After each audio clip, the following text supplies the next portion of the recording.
welcome back Romantic Home family. I am Olivia, Olivia's Romantic Home, and in today's video I am so excited to share with you guys 50 DIY Dollar Tree fall decor crafts. This is episode 6 in my huge I Love Fall series, and this is a binge-worthy crafty marathon, you guys. So grab your favorite coffee, hot tea, cocoa, lemonade, whatever you guys love to drink, kick back, or maybe put on this video to do some cleaning or tidying or decorating or crafting.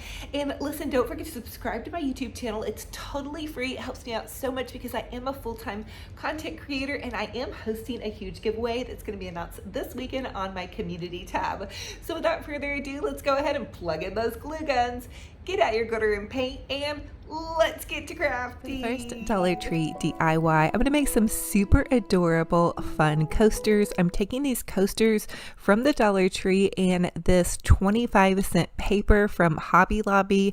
I'm going to trace out the size of the square of the coaster and then cut them out. And these are so fun to make. So Hobby Lobby has paper that's only $1 each, and there's so many fun things to choose from. Michael's also has really neat decorative paper. You can also order some online. So I'm taking a layer of Mod Podge and Mod Podging the paper onto the top of the coaster.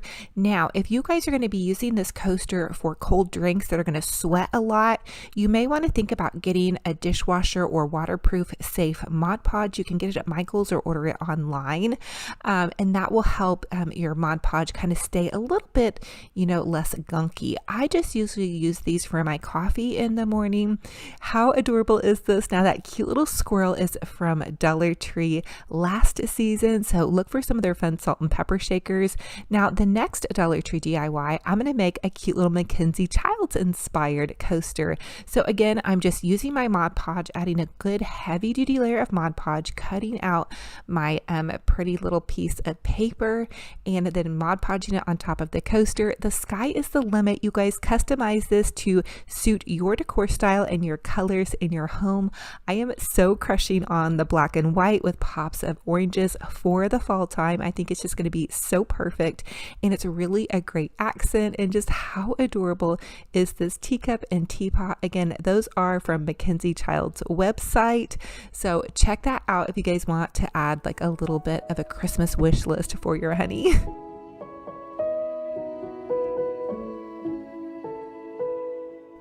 For the next Dollar Tree DIY, I want to make a beautiful fall wreath using these fall mums and feathers and sunflowers and wheat from the Dollar Tree. So I'm using this 14-inch grapevine wreath base. Now, this is from Walmart. They're $4 at Walmart or your local craft stores. Are very inexpensive. And I'm just going to hot glue these little wheat stems to the base of this. I'm also using some of these little picks that I found at the thrift store. Dollar Tree will also begin to put these out, just these little mini pumpkins. And I'm also going ahead and hot gluing my sunflower and my little mum. So I'm kind of alternating colors as I go along. And now I'm going to share with you guys how to make this really beautiful bow. Okay, so I'm using my Easy Bow Maker and this pipe cleaner. I pop the pipe cleaner down in there, and then I'm using this Mackenzie Child's inspired ribbon. I do get that off of Amazon, but please feel free to use whatever fall ribbons you might have on hand or that you love. Now I'm going to measure 5 inches across on either side of my Easy Bow Maker. And if you don't have an Easy Bow Maker, that's okay. I'm going to link a big bow video down for you guys below where I share with you guys how to make the fabulous Olivia bow. And that takes no tools at all, and it's so super easy. But I did want to share with you guys just a different take on a bow. This one's super easy as well. So now I'm adding in some striped ribbon for just a little bit of dimension. Again, use whatever ribbon you have in your stash. I really need to go out and shop for fall ribbon. Now I'm measuring this 5 inches across as well. So you just take your ribbon, crisscross it on either side, and then you can dovetail your ends by just cutting a little triangle upwards. And that's going to give you that really nice little little boutique finish. So the Easy Bow Maker is also really nice if you will have arthritis or problems in your hands. I do have neuropathy in my hands. They sometimes give me trouble. So sometimes this is just a really nice little easy option. It's fun just to try something new. I believe they're about $14 on Deco Exchange. If you guys want to look there, they also have them on Amazon. So I'm adding in a little bit of a burlap ribbon and then topping it off with just a little bit more of that check ribbon. Again, I'm going 5 inches across, and then as I get towards my last ribbon, I kind of make a little bit of a smaller loop there.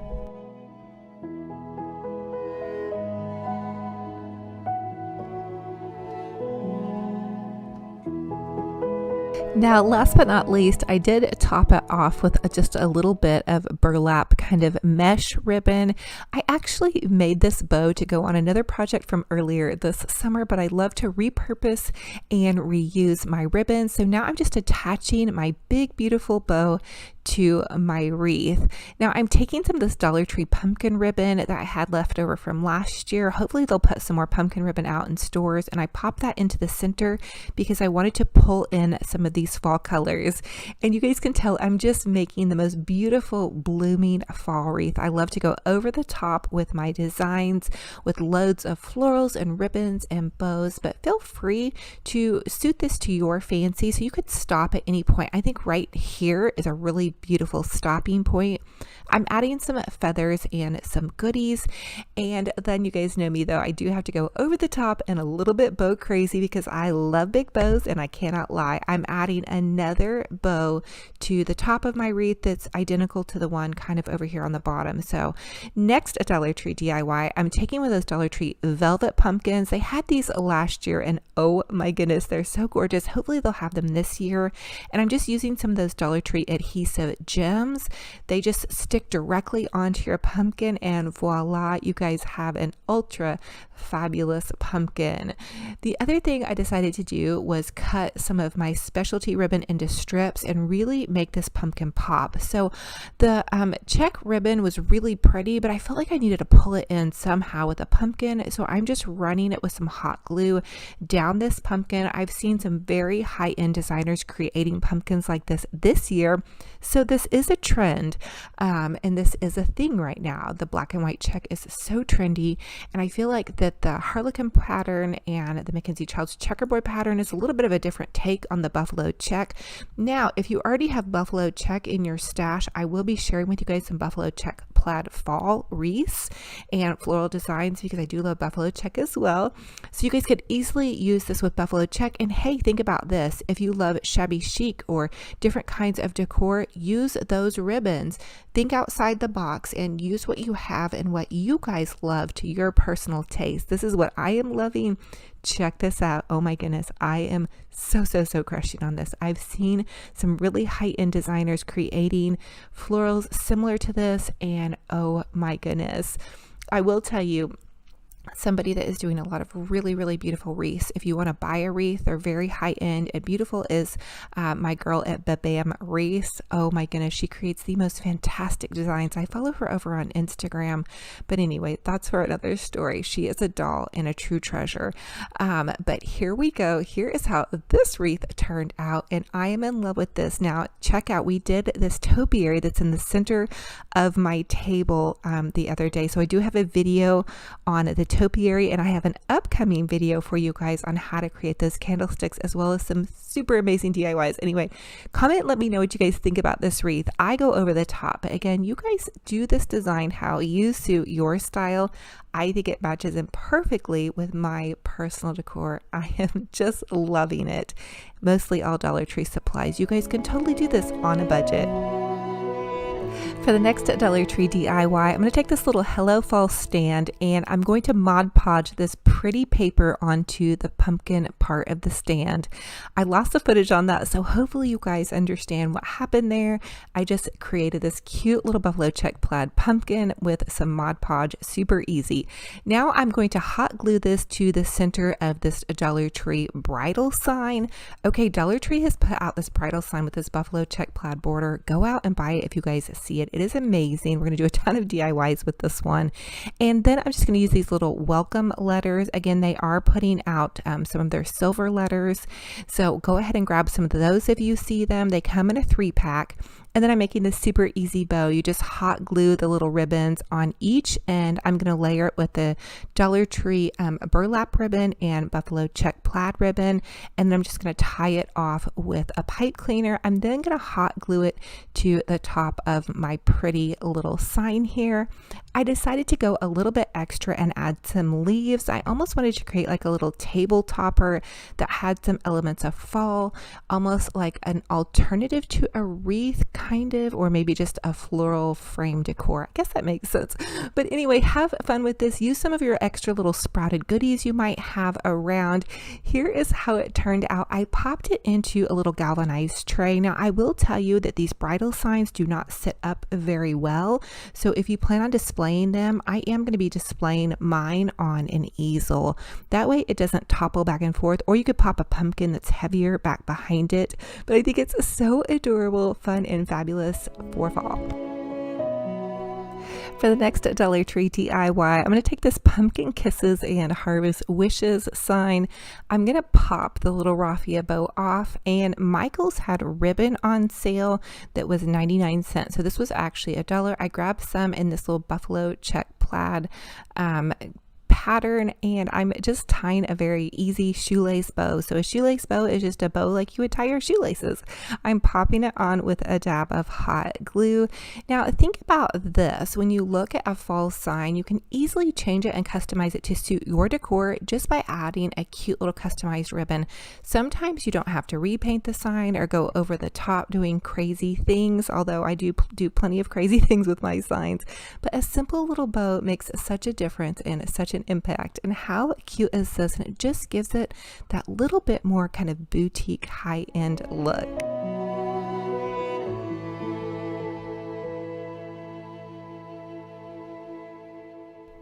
For the next Dollar Tree DIY, I'm going to take this super cute little vase and spray paint it with some gold metallic spray paint. Then I'm going to take some of these Dollar Tree Harvest picks, and these are the sparkling picks, and I'm just going to trim them off to where I have several of the stems. This DIY is so easy, but it's very glam and kind of fabulous and sparkling. If you guys want something that you can pop in easily, these picks are really, really nice, and they seem a little bit sparkling and loud, except for when you group them together with an accented gold vase. I think they look really classy and beautiful, and a little bit of sparkle and shine is really nice popped in even to the most farmhouse of home decor for fall, because it just gives it kind of that fun little pop. So here is how I displayed that, and you can kind of see that popped into some fall decor. The sparkling picks lose that bit of brazenness with their sparkliness, but I love a lot of sparkle and shine, so you guys totally go for it and have fun with it.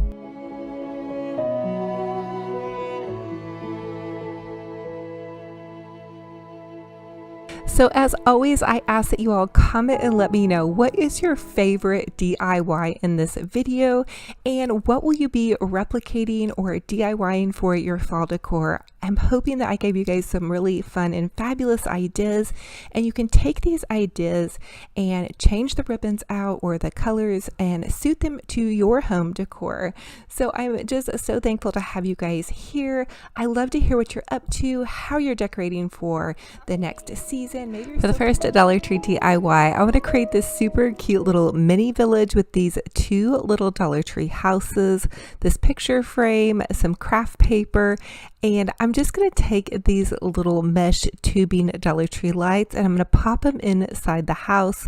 Now the battery pack does not fit all the way, but we're going to hide that with some leaves when we're finished. So I'm also going to do that to the other little house. You can really use any fairy lights, but my friend April sent me these darling little lights, so I thought this would be the perfect project. She also sent me these cute little Dollar Tree wooden pumpkins. I'm just going to hot glue those to the front of the house here. paper to make it just appear that much more fall. And then I think even for Halloween, I may change the lights out and do something maybe with some purples.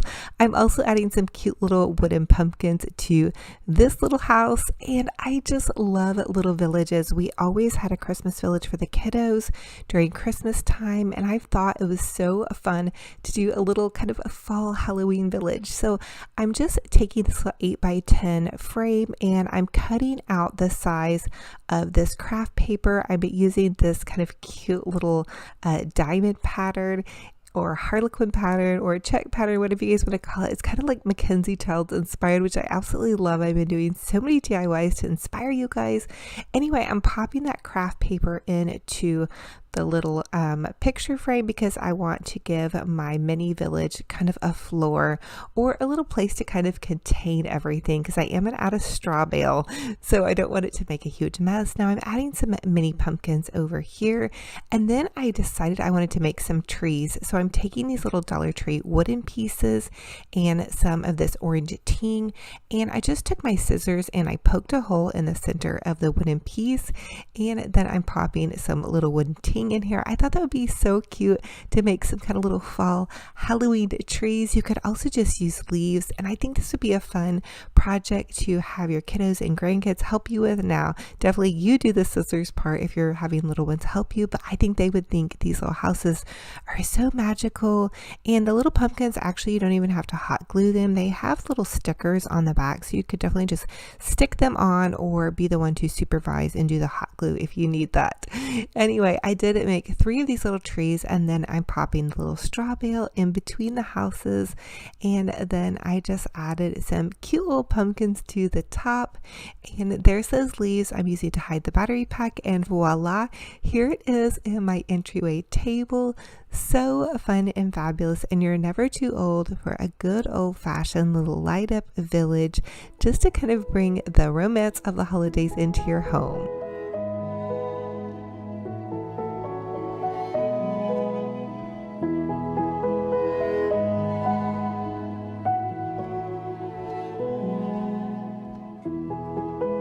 For the next Dollar Tree DIY, we're going to create this super adorable wire witch hat. So I'm just taking a roll of Dollar Tree 21-inch mesh, and I'm going to take a pipe cleaner and pipe cleaner it to the top of this witch hat wreath form.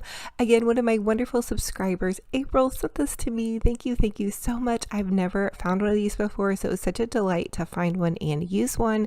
And this actually is really simple. You just take the mesh and you wrap it around the entire wreath form. Now you do want to pull it somewhat tight as you go and wrap it on top of itself. So you kind of wrap it and make sure that you're covering the entire wire part. You can also do these wreaths with the smaller little witch hat that they sell at Dollar Tree. You just remove the tinsel and you apply this same method. Now I'm going to wrap this entire thing all the way down to the base with the black mesh, and it did take almost an entire roll of that large mesh. Once I have that finished, I am going to take a pipe cleaner and just tie it off and then twist it on here really good, and then I'm just going to cut that piece off. Now I'm going to take a fresh roll of the Dollar Tree Deco mesh, and again this is 21-inch mesh, and you guys can also find this at the craft store. You can't find this at Dollar Tree. I'm also taking some pipe cleaners, and I'm just going to pipe cleaner several pipe cleaners to the top part of the wreath form and also the bottom. And you can see I'm kind of staggering them so they're not directly on top of each other. The way that we're going to do this wreath is, I believe it's called the poof method, which I've actually never tried the poof method before. At least I haven't in a really long time. If I have, I do not remember. So I'm just going to take and I'm going to pull out about 6 inches on either side of a poof. So about 10 to 12 inches per poof. I hope that makes sense. But you can see they're making these poofs. So you're going to pull out about 10 to 12 inches in length on the mesh and then push it together and poof it. And then you're going to take and pipe cleaner that on. And it's going to look like these aren't very poofy, but what you'll want to do once you're finished is pull those loops out, and that's going to make it a lot poofier. So I'm just going to continue to pull my mesh out, gather it, and then pipe cleaner it on. So I'm going to do that on the bottom, and then I'm going to move to the top and then back to the bottom and back to the top. So you want to stagger it, the poofs. You want one on the bottom, then you want the next one on the top, then you want the next one on the bottom, and then you want the next one on the top. So I hope that makes sense. And I did end up using just one roll of the 21-inch Dollar Tree mesh. So I was super excited to find this mesh. But again, if you guys can't find it, no big deal. Walmart selling mesh, all the craft stores. You can even go on Hobby Lobby online. You could also order from Amazon online. So trust me, you can find mesh, I promise. But go ahead and take the pipe cleaners and continue to add your poofs until you get all the way down to the other end of the wreath form. And again, it is going to look kind of poofy and messy, but you can play with your poofs once you get done. You just do want to try to make sure that they're about the same size. And I could have measured these, but I decided just to eyeball them. And I think it was working just fine. And then once I got to the very end, again, just pipe cleaner at the end and trim that last piece off.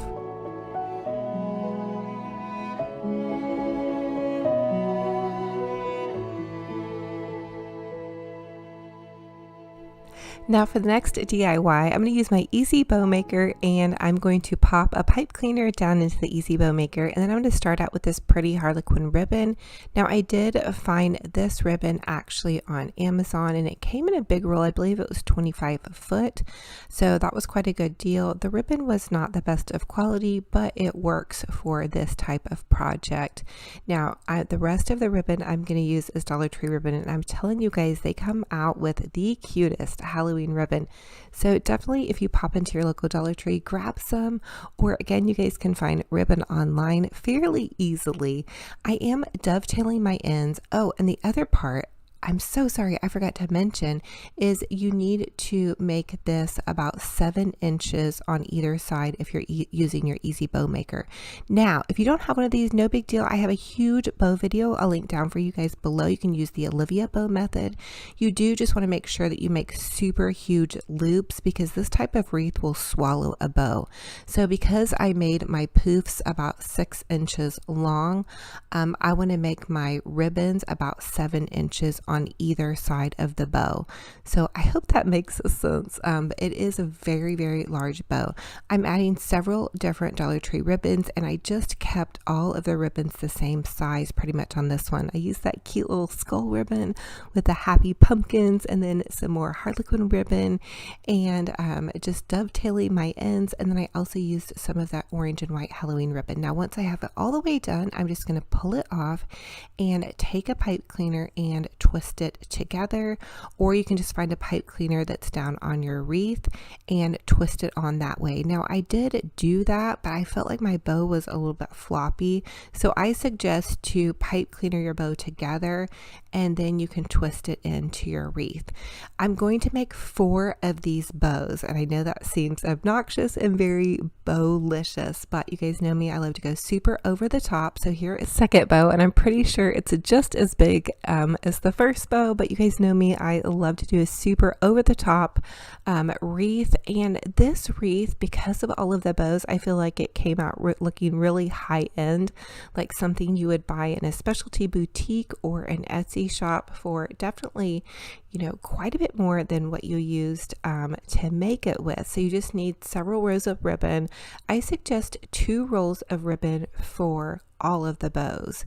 And then once I had all of my bows put on there, I decided to use these cute little witch legs, and then one of those little Dollar Tree witch hats, and then some of those little Dollar Tree ornaments, and I just hot glued those in. And then I had the remnant of this sign. This is a 3-piece sign from Dollar Tree, and I'm just hot gluing a pipe cleaner to the back, and then I usually just take a piece of scrap ribbon and put that over it, and then use the pipe cleaner to add that on to my little witch hat wreath. And oh my goodness, you guys, How stinking cute did this turn out? The witch is in. I think that's so adorable. Now, of course, it's a good witch, you guys. I promise I do cute and fun Halloween decor, but check this out with all these bows. Oh my goodness. So make sure you fluff up your bows. I also did add a cute little bow to the top and some more of those ornaments. So comment and let me know what you guys think about this. I went really crazy and it got bam, for sure big. You guys could always do this a little bit smaller or customize it and do a scarecrow wreath or whatever suits your fancy, but I thought this would be so fun and fabulous.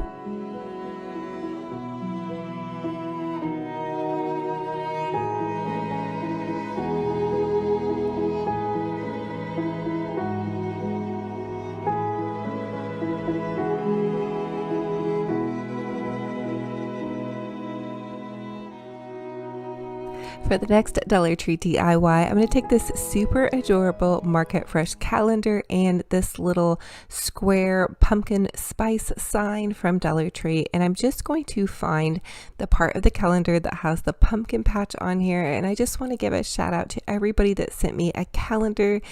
Thank you, sweet friends. I really appreciate it. We're going to do so many fun DIYs with this calendar. So back to the DIY, I'm going to take some Mod Podge and I'm going to add a generous layer of Mod Podge to the entire back part of this sign, and you could even use the other side of it if you wanted to, because it's still pretty cute on the other side so far if you just go for this first step. So I'm just going to Mod Podge the little pumpkin patch print out here, or calendar. You guys could also print out a really cute little pumpkin patch print out. Just go to your Google, search for pumpkin patch sign, clip art, or free printable. That's how I usually find mine.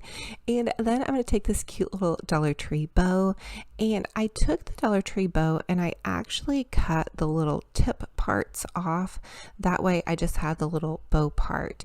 And what I want to do is take some of this cute little pitberry and add some pitberry and the bow to the top. Now, of course, this step is totally optional. You guys know me, I love to go a little bit over the top, but I just thought it'd be super adorable.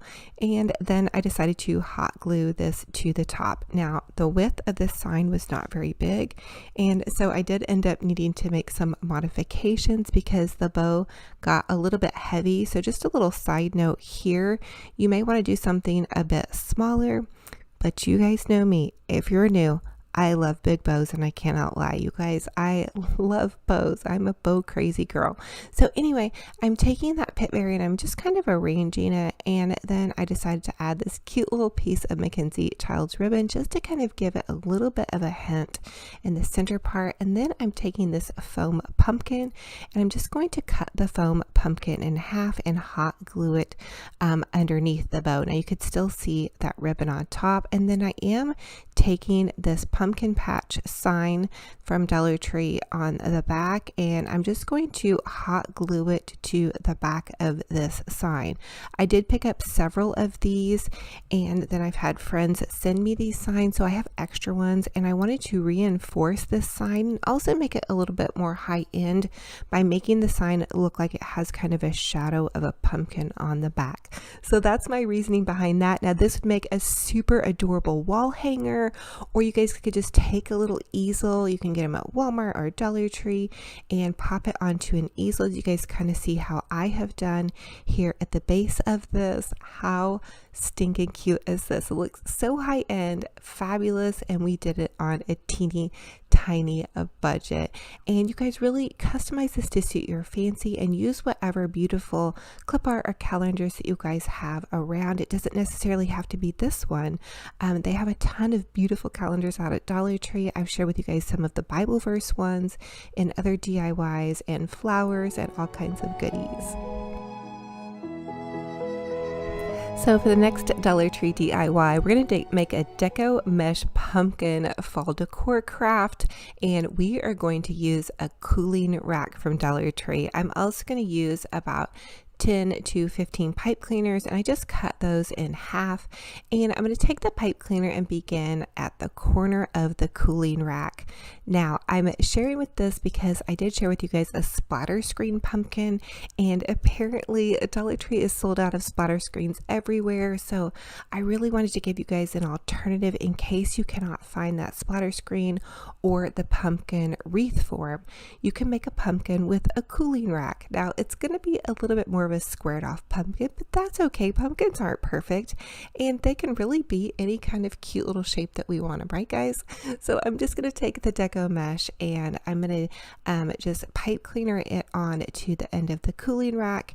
And this is just the Dollar Tree Deco mesh. It's about 6 inches, I believe, and you're just going to twist tie your little Deco mesh on. You could also use zip ties, and I like to double it up. So as you guys can tell, I'm pulling the Deco mesh down, I'm tying it on, and then I'm pulling it over twice. That way it gets really nice, good coverage, because you really don't want to see the cooling rack in between the little rungs there.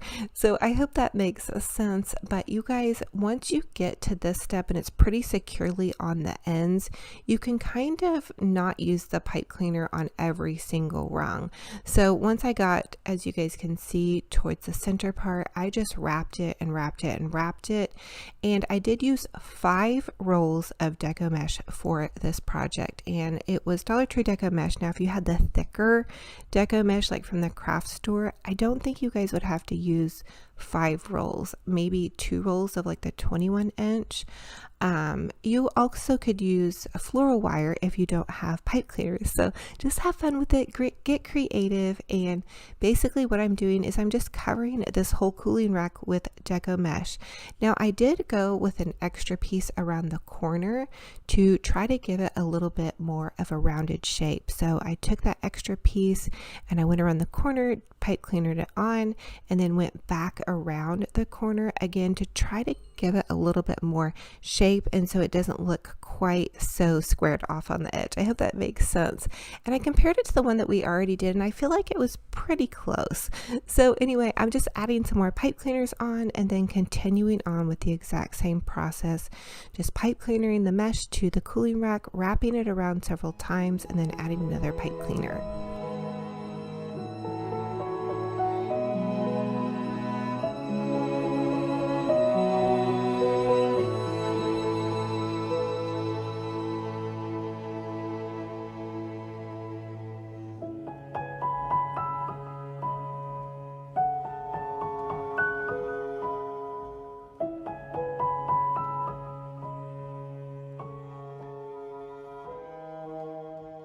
Now for the next Dollar Tree DIY, we're going to make a super adorable Dollar Tree bow. So I'm using my Easy Bow Maker, and I'm just popping a piece of pipe cleaner down first, and then I'm taking this really cute little candy corn boo ribbon, and I'm going to measure my bow 6 inches across. And don't worry, again, if you don't have a bow maker, I'll leave a big bow video down below for you guys in the description box linked. It's a Christmas bow video, but it shares all my easy bows that you can make without a tool.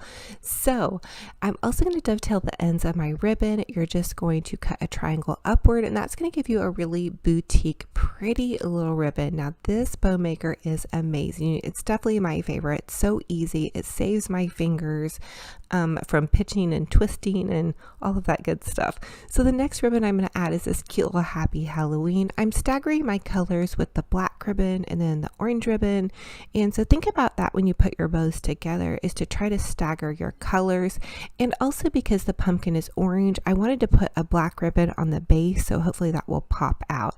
And again, I'm just going 6 inches on either side. I also decided to add in this really cute little witch hat ribbon from Dollar Tree. Again, all of this ribbon is from Dollar Tree. I think I do throw one ribbon in that's not from Dollar Tree, but gosh, you guys, Dollar Tree has some super adorable little Halloween ribbon, so definitely keep your eye out for it. My stores are just putting it out now, and I do have to drive to several different stores to try to find all the goodies that I need for all of my crafts for you guys. Oh, here's that extra ribbon that wasn't from Dollar Tree. Now this is the Mackenzie Child's ribbon that I got at the barn sale. It's really really pretty with the checks, but you guys could also just use some buffalo check plaid ribbon, which Dollar Tree put out. Again, dovetail those ends and keep adding your fun bows. You guys know me, I love to go over the top with bows. So we're going to make a cute little big bow here. And then I decided to add some more of that cute little black ribbon to the very last rung of it.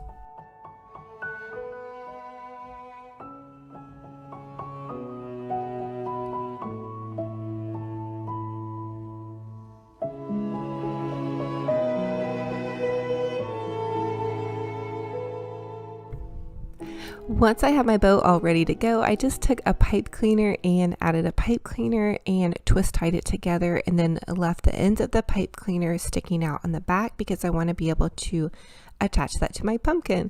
I also thought it would be super adorable to make this kind of more of a fall Halloween pumpkin, and since I already did the just strictly fall pumpkin, so I'm adding these cute little witch legs. These also came from Dollar Tree, and I just tied them on with the original ribbon after I popped the other two parts of the sign off.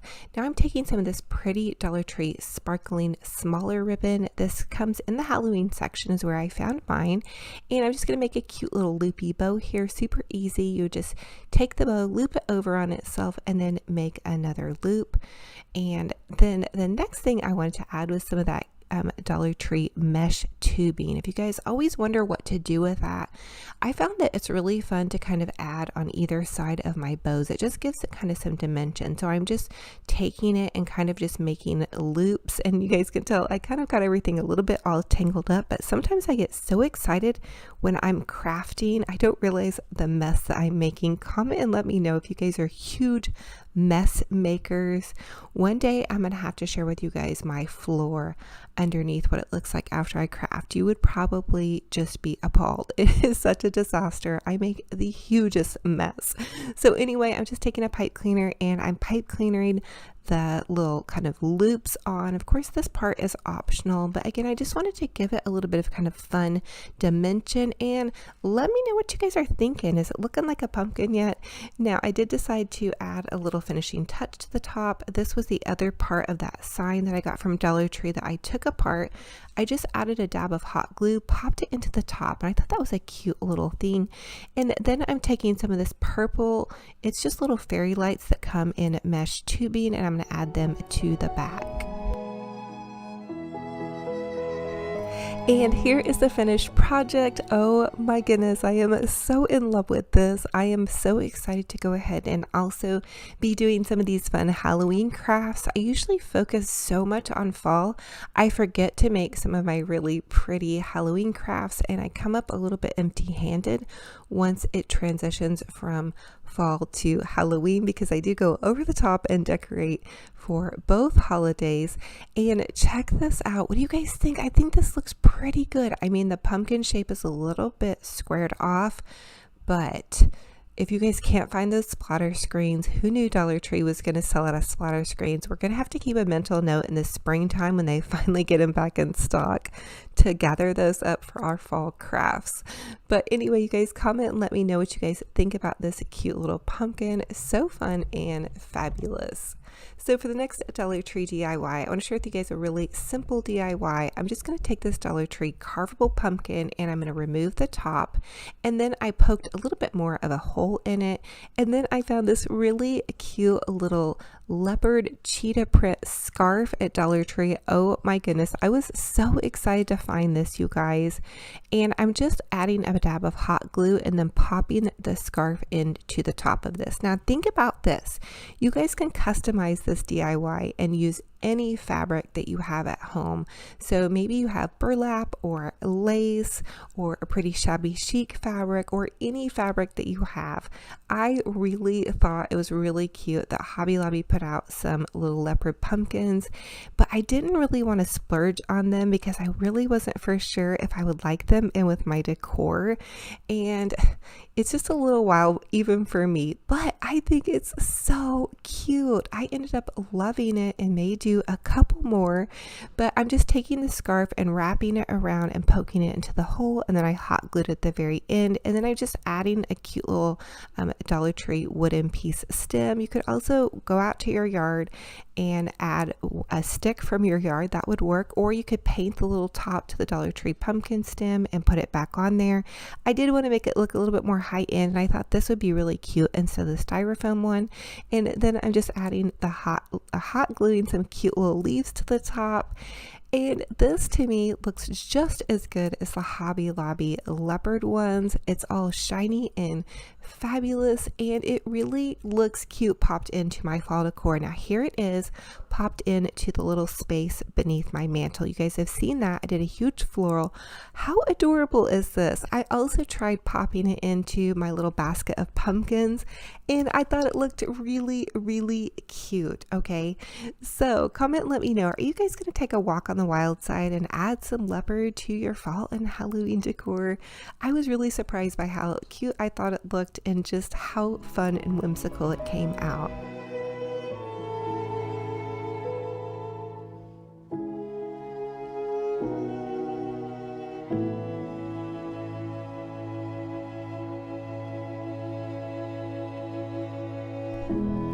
So as always, I ask that you guys comment and let me know what was your favorite DIY in this video and which one will you be trying to recreate. I also have a fun new giveaway to announce. I'm going to be giving away a $50 gift card to burlapfabric.com. They have a bunch of really fun goodies that I love to share with you guys, and they want to spoil you, so I'll leave the rest of the details for this giveaway down below for you guys. The other thing I have to pop in here is a clip of my puppy Bear. You guys have been loving little Benji Bear here. Oh my goodness, this is his Lammy, and he goes crazy for this Lammy. He usually likes to wrestle the Lammy and all of that good stuff. So thank you guys for being here, and we love y'all so much. For the first Dollar Tree DIY, we're going to take these super cute little Dollar Tree burlap leaves and this lace curtain that I had from the thrift store, and I'm just going to gently lay it over the lace leaves, and then with this 2X Rust-Oleum spray paint, probably my favorite spray paint out there, I'm just going to give it a light dusting over the leaves. It really doesn't take a whole lot of spray paint, but I do give it a full coverage in one spray. And then once you have that done, you guys can just go ahead and pull that little curtain right off of there, or lace panel, or whatever you choose to use. And it is so magical. Oh my goodness, check this out. You guys have to try this. So super easy and such a fun way to make a custom craft. And it really dresses up these inexpensive little Dollar Tree leaves. So the Dollar Tree leaves come, I believe, 5 to 6 to a pack. And I decided that the little burlap color was so cute. I wanted to try this wine color. I thought it would be absolutely gorgeous. So again, I just laid the leaves down and then took the lace and kind of did an overlay on top of it. And I knew that the white was really going to pop against this wine color. You just gently pull it straight off after you're finished, and voila, check these out. So super duper fabulous and an excellent way again to dress up those leaves. And I'm going to share with you guys this cute little tobacco basket kind of wreath that I'm going to use these leaves in. But look at how beautiful this makes it. So you can just mix in some really pretty regular Dollar Tree leaves with some of these customized leaves, and it's going to give any arrangement that you're working on more of a high-end customized look, and it kind of gives it that romantic flair as well. So for only a couple of dollars in spray paint, you have a magical new little goodie. For the next Dollar Tree DIY, I'm going to take 5 rolls of Dollar Tree Deco mesh, some of this burlap fabric, and several rolls of a Dollar Tree ribbon, this little cute sign that I'm going to take apart, and then this tinsel Dollar Tree witch hat and some pipe cleaners. And I'm going to use my scissors to remove the tinsel from the hat. I want to make a scarecrow hat out of this little witch hat wreath. And once you have all of the tinsel removed, here is what it's going to look like. The next step is to tie a pipe cleaner to the top of your witch hat and just secure your piece of burlap fabric or whatever color you really want to make your little scarecrow hat. You could also use Deco mesh if you wanted to, but I just took my fabric and wrapped it around, and I did wrap it on top of each loop. So you just kind of wrap it and then wrap it and wrap it some more, and that way it will cover up the little black part because you don't want that part to show through. So you could even double your ribbon and that would work as well. Now I'm just going to take a pipe cleaner and I pipe cleanered the bottom to hold that piece of fabric in place. No gluing required. And then I'm going to take several pipe cleaners. I probably used about 20 on this project, or maybe have 30 on hand just to be safe. If you get a bag at Dollar Tree, they come 45 to a pack. And then I'm going to measure out 8 inches for my Deco mesh. And what I do with my pipe cleaners is I just cut them in half.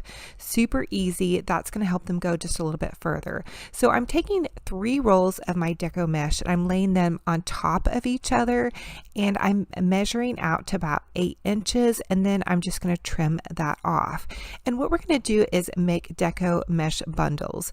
The next thing I want to share with you guys is I'm going to make 9-inch trims on my ribbon. So I'm going to take several different ribbon. I think I ended up using 2 rolls of the larger ribbon and then 2 rolls of the smaller ribbon, and then some of the little mesh tubing.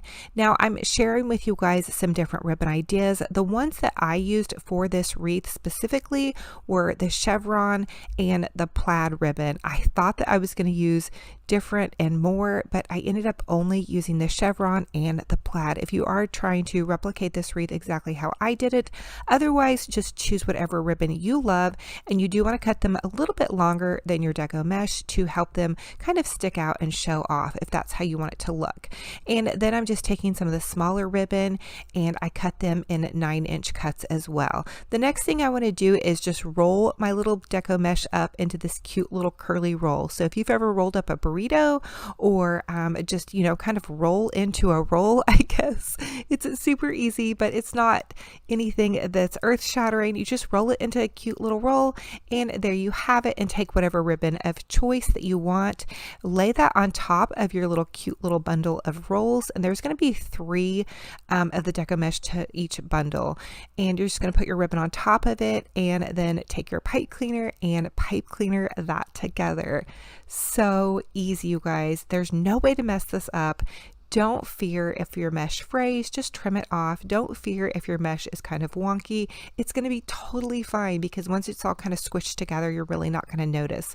So the hardest thing for me really working with mesh is that it just has a tendency to do whatever it wants. So that's my own little personal probably control issue, honestly. But be patient with it and give it a little roll here. Now I did want to let you guys know that I'm going every other color. So I did yellow and then brown and then yellow, and you can do that when you alternate your colors. So for this wreath I used 3 rolls of yellow and 2 rolls of brown.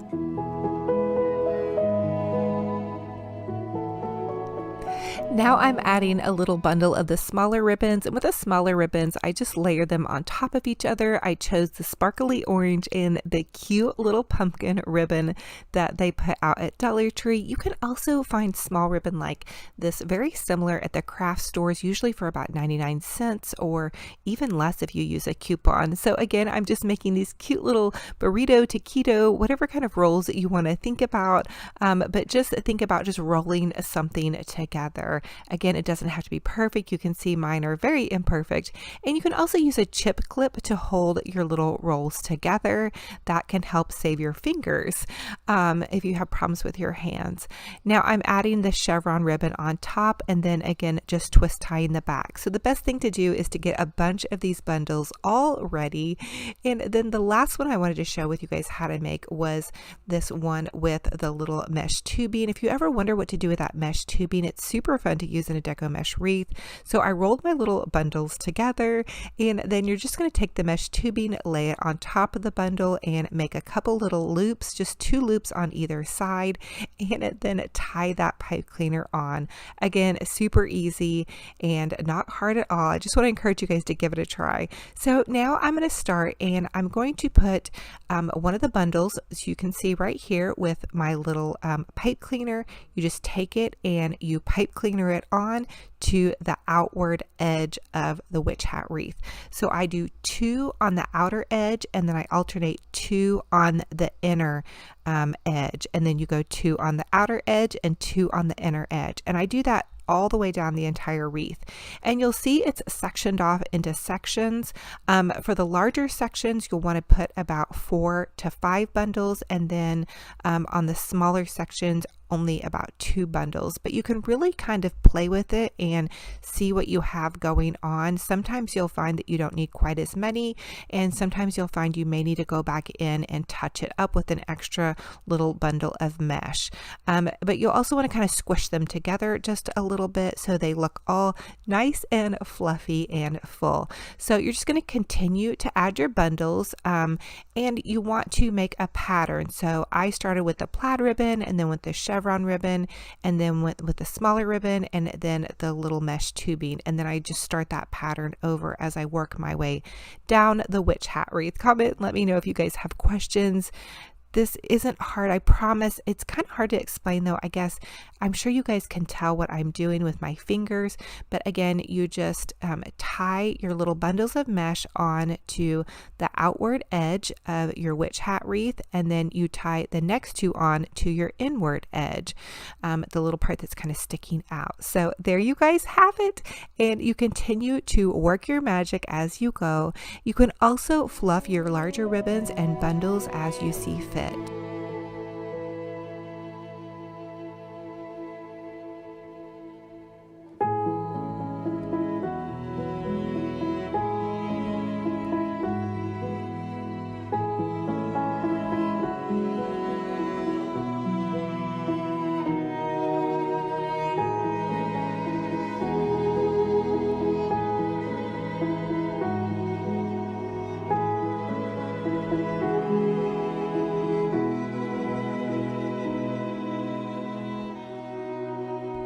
And then once you have all of your bundles attached and fluffied up, you continue to give it a good fluffing, which you guys know I love to do. And then next part, we're going to make a beautiful bow. So I'm going to use my Easy Bow Maker, and you can get it on Deco Exchange, on Amazon, or any craft store. And you're just going to take a pipe cleaner and pop it down into the center part, and then you're going to start out with your ribbon. So I chose chevron ribbon, and I started out making an 8-inch bow, and then ended up having to remake it because it was actually too big, believe it or not. So it ended up needing to be about 6 to 7 inches. And when I say 6 to 7 inches, I mean on either side of the ribbon. So in the Easy Bow Maker, it's super easy because it has it all measured out. So I'm starting out with chevron ribbon, and then I'm going in with this brown plaid ribbon, and I'm just continuing to work my way back and forth. And when they say it's an easy bow maker, let me tell you, it's super easy. Now I'm adding this cute little Dollar Tree little red truck ribbon. I wanted to use this on a larger project bow because the little red truck seems to get lost when you're making a smaller project bow. It's the only thing about this ribbon I would say that I kind of struggled to use. I wanted to really give it a good show, and so now I'm using some of that Dollar Tree Pretty Fall Leaf ribbon, and this is going to make just a big beautiful bow. Now if you don't have an Easy Bow Maker, don't fret. I have a really great bow video. I'm going to link it in the description box of my YouTube video here, and you guys can just click on that and you can make a really easy Olivia bow. Now I took a pipe cleaner and I just pipe cleanered that into the side of my little Scarecrow hat wreath, and then I'm giving it a nice good fluffing, and I did end up having to trim my tails a little bit because it looked a little bit crazy with really long tails. So the other thing I want to let you guys know is to make sure you guys cut that little cute dovetail triangle at the end of your bow tails. The next thing I want to do is pop this little scarecrow into the top, and then I'm also going to add some darling sunflowers. I also added that cute little sign up there. That was a little Dollar Tree sign I took apart, and then some sparkling leaves, and then of course I made a cute little bow for the top and then added a sunflower, and here it is in all its glory. Oh my goodness, how cute and adorable. Now let me tell you, we're thankful in this home, especially for our puppy Bear. We had a little bit of a scare with him. He had an upset tummy, and of course, being a new puppy mommy, I panicked. Anyway, he got checked out by the vet and he's okay. So I just had to give you guys an update on Bear. But check out this super adorable scarecrow wreath. I mean, this is going to bring a smile to our face every time we come to our front door. And we're out here a lot more now because we have to take the puppy to go potty outside. So anyway, I just thought that I would share that with you guys. So for the next Dollar Tree DIY, I want to make a super adorable Dollar Tree pumpkin mat. So you just take a Dollar Tree mat. This is just a regular old black mat, and then this little felt pumpkin. I found this at Dollar Tree as well. And then I'm using the Rust-Oleum 2X spray paint. This is a satin spray paint. I suggest satin or flat for this project. And then you are going to have to give it a really nice healthy dose. I believed I used about half a can for this. Now, I wasn't super particular on turning it completely white. I did just want to give a cute little pumpkin outline, but check this out, how adorable. And I'm going to go back in with a Sharpie marker and outline the edges of the pumpkin, but how cute does this look layered at my front door to give it that cute little pumpkin look.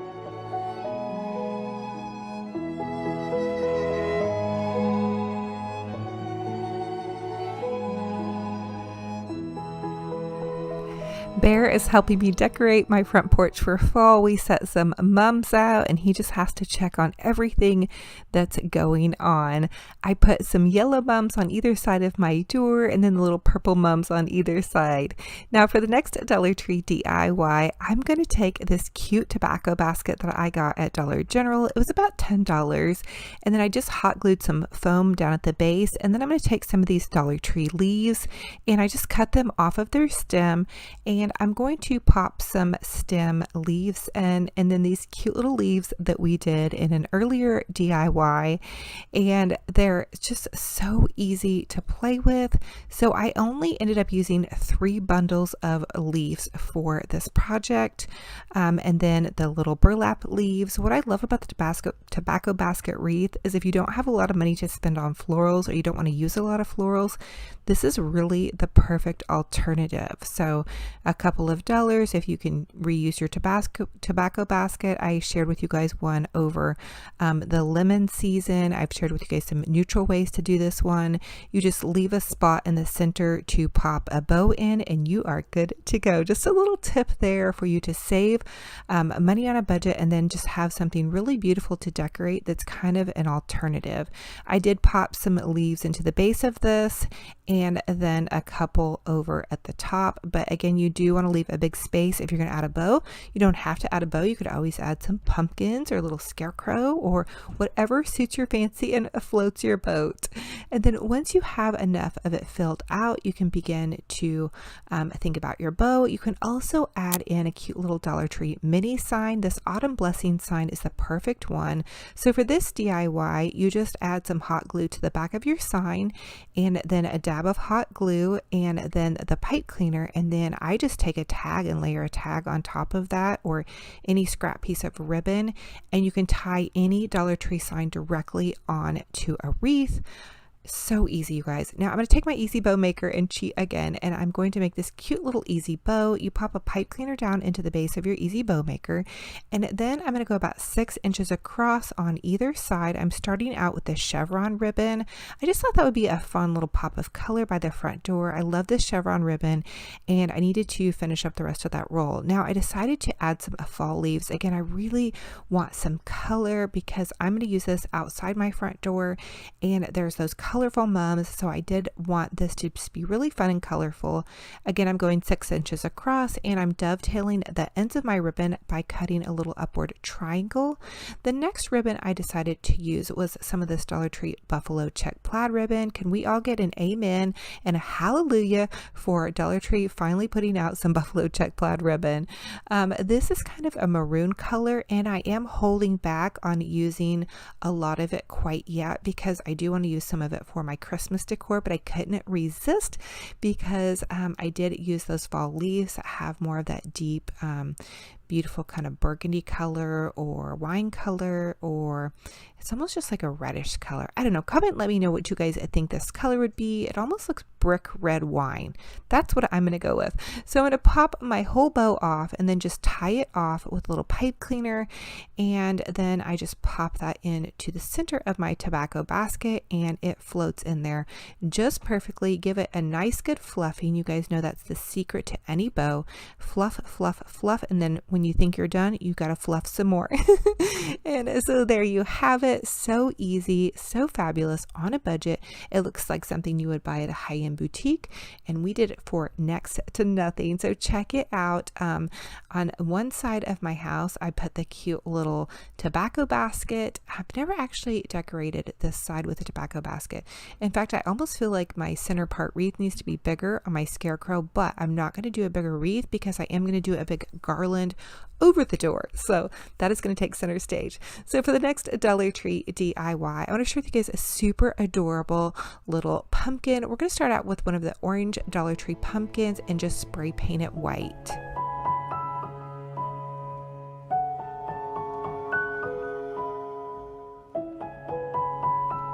Once I sprayed my pumpkin white, I did let it dry for about 2 to 3 hours, and then I'm using this piece of lace. This is the lace I use for all of my spray painting projects, and it's just inexpensive thrift store like polyester lace, so don't anybody cringe. It's not an antique vintage piece, but I am going to lay it on top of my pumpkin, and then I decided to go with this really beautiful crimson color, and I'm just going to spray paint that on top of the pumpkin.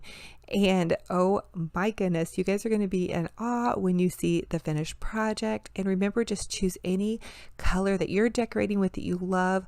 Look at this gorgeous beauty. How pretty did this come out? Oh my goodness, I am so crushing on this. You could always add a pretty bow and some bling, but I want to live with it for just a minute before I really go over the top and add too many goodies to that. So here is how the entire thing turned out, and I'm telling you, my little assistant bear today was just such a blessing to me. He is so adorable, and he brings me so much joy, especially since my kiddos are off to school now, and he definitely keeps me on my toes as well.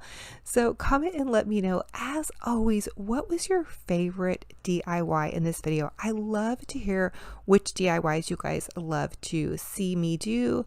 It kind of helps me plan for some of the next ones. And which colors are you all decorating for spring? Now, I do have a giveaway going on right now. It's a $50 gift card to burlapfabric.com. So don't forget to comment down below. Now, the secret question is, what is your favorite Halloween candy treat? If so, let me know. I have to know what you guys love as a little sweet treat splurge. For the first Dollar Tree DIY, you're going to need 3 ceramic pumpkins and some fall foliage. Now I'm going to take some of the Dollar Tree fall foliage and just begin to glue it around the top part of my first pumpkin. So this is going to be the base of the pumpkin. Now these are the little ceramic pumpkins that Dollar Tree has out right now, so you guys should be able to find them in your store. And I'm going to continue to glue different kind of colors of foliage layered around each other, and that's going to give my pumpkin something to adhere to. What we're going to do is make a Dollar Tree pumpkin topiary. So you see pumpkin topiaries all over, and they're so beautiful, but they're really pricey. The great thing about the Dollar Tree pumpkins is there's always a little hole in the bottom, which makes them perfect for creating a topiary. I don't know that I've ever done one of these, and I don't know why it's taken me so long. So I'm going to continue to glue just pretty wheatgrass and some little berries, and I even added in some of these little tiny white flowers. So here's how it looks once you get your first layer done, and then you just add a big dollop of hot glue and add that second layer.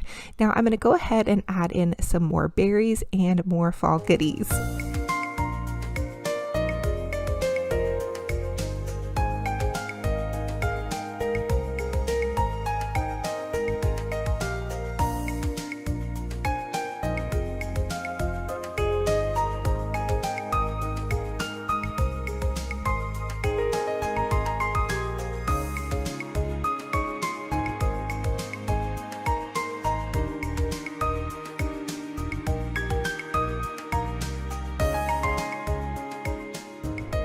Now for the next step of the pumpkin topiary, we're going to glue more leaves onto the top part of the pumpkin and then add a big old dollop of hot glue and add your last little pumpkin.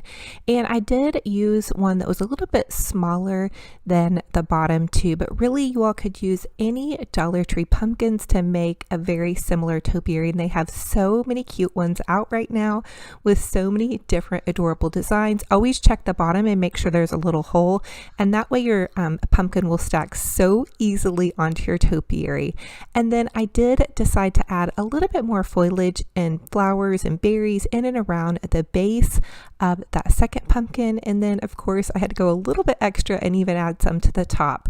The other thing I decided to do was go ahead and take some of this beautiful Mackenzie Childs inspired ribbon and just tuck some pretty ribbon in and around that second layer of the pumpkin. So this step is definitely optional, but I've seen these beautiful topiaries on the Mackenzie Childs website and on Pinterest, and they're so pretty. And again, you guys could definitely customize this to suit your decor. So maybe y'all are doing purples or blues, just add whatever beautiful ribbons and flowers that you might have. Now these are Dollar Tree mini pumpkins, so try to think about picking up little flowers that are more of the mini size, or you can always trim them down like I did with those leaves. So continue to add pretty bits and bobs just to fill out your beautiful pumpkin.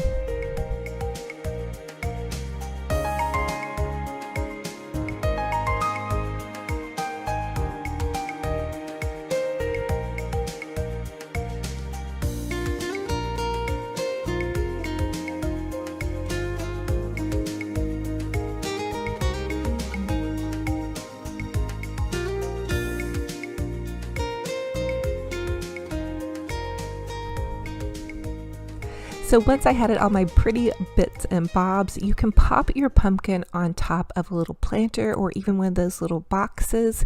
We had painted that in another video, but I just popped it into my tablescape here. It is so beautiful and so festive and a great way to decorate your table and do it on a teeny tiny budget. I am absolutely in love with this. So fun and fabulous and really fairly easy to do.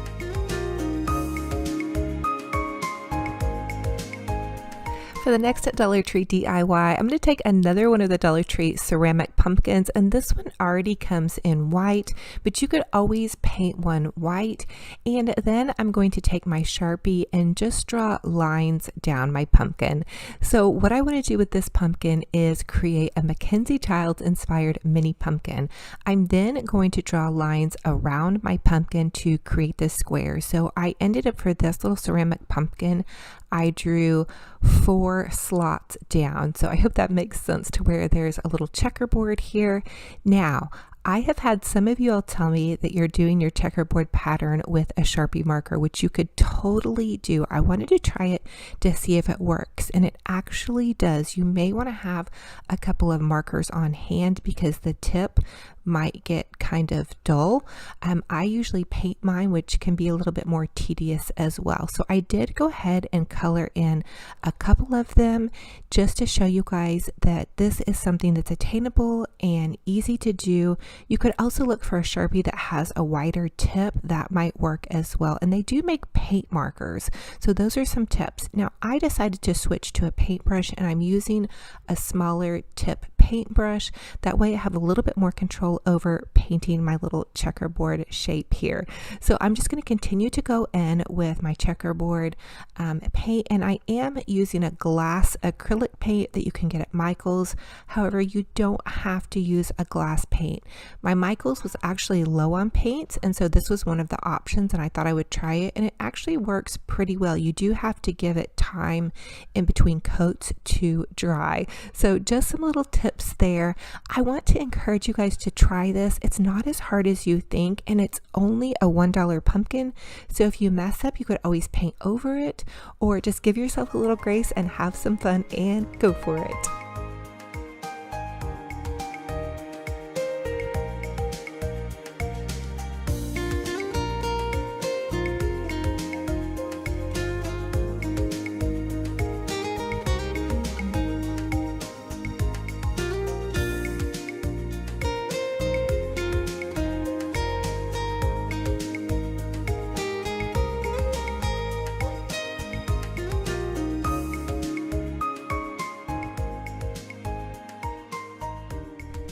And here's how my pumpkin looked. I did use 2 coats of paint, and I also used a gold paint marker to outline my little checkerboard squares. They sell the paint markers at Dollar Tree, and I found one at Michael's that I like that has a little bit wider tip than the Dollar Tree one. But here it is on top of this beautiful topiary, and we are actually going to create this topiary on a teeny tiny budget. I am so excited to share this with you guys. So I found this topiary on the Mackenzie Child's website for $750. It was discounted to $350, but I knew we could create it using Dollar Tree and budget-friendly supplies. So I'm starting out with this Waverly white chalk paint and one of these Dollar Tree planters. But if you guys can't find this Dollar Tree planter, that's okay. You can always go to Walmart and find a plastic planter, and it doesn't have to be square. It can really be any size.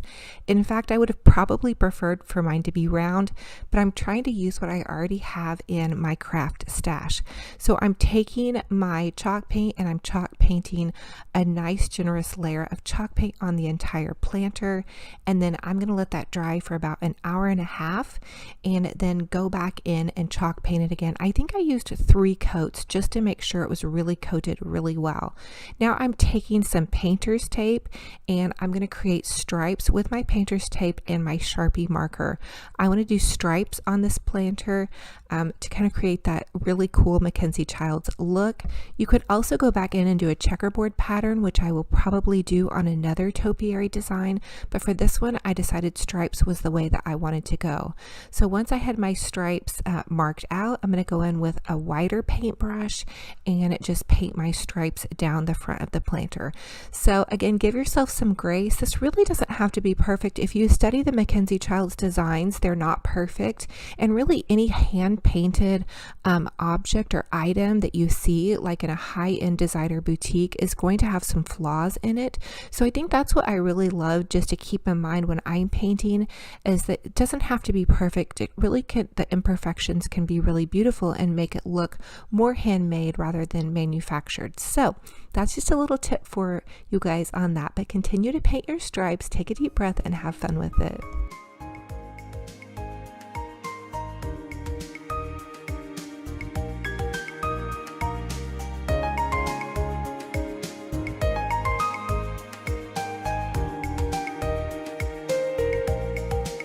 And here's how it looked when I was finished painting my stripes. I did paint another layer of paint over that. Now I'm using my Arteza gold paint. This is a really pretty metallic gold. You could also use a metallic craft paint really from any craft store or Walmart.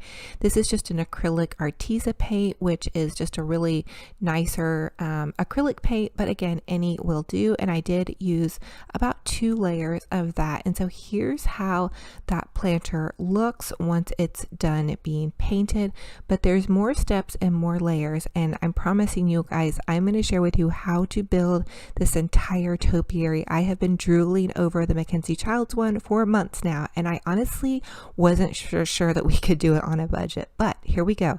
Now we're going to take this little candlestick. I found it at the thrift store for $2. Dollar Tree also carries a candlestick about this size. I can't find them in my stores. I know a lot of people do find them, but you can also check Walmart or your Dollar General. So I chalk painted it white with 2 layers, and now I'm going in and I'm hand painting a checkerboard pattern. I will tell you that this was very tedious. This is a little bit more of an advanced project. I had a hard time with it. So if you're nervous about it, you could always just leave this solid one color, or you could just paint stripes, or you could go for it and do a checkerboard and redo it about 3 times like I did. I admit it was really tough for me. I don't know why the candlestick is tough, but I will get better as I go along. So here was my final attempt and what I'll share with you guys. I did just decide not to trace out lines and just do a checkerboard pattern freestyle by hand, which actually ended up being easier for me for whatever reason. I'm not sure. But I went ahead and painted my checkerboard pattern. I used 2 coats of the black paint, and then I went in with my gold paint marker and I just outlined the checkerboard pattern. But this is at the base of the planter, so it doesn't have to be exactly perfect. And then here's what it looks like when I finally got done. Now I'm going to use my E6000 glue, which you can get at Walmart or the craft store, and it is going to be a heavy duty bonding glue. It does have a bit of an odor, but it is going to help this planter stay on my candlestick. And then I'm going to use my hot glue for that temporary hold so I can work with this project without it breaking loose. And so I'm just going to run a little bit of hot glue around where, kind of in and around where the E6000 glue was, and voila, there we have that. Now it is attached and ready to roll. Now this is another part that I'm going to share with you guys. Super fun. Okay, so Dollar Tree is going to be putting out carvable pumpkins. You're going to want to grab a couple of these because they're amazing for DIYs.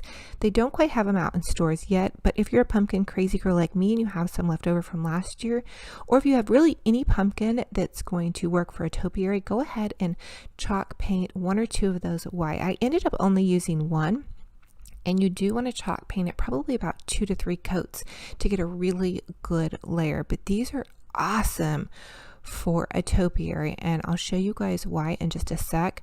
But that Waverly White chalk paint, thank you, my follower Janice. Girl, you just rocked my world when you sent this to me in the mail. I was so thankful. So a huge shout out to Janice for sending me some chalk paint. We're going to be chalk painting a lot of stuff because she sent me an extra large container of it. I've been out for weeks, so it's a big deal.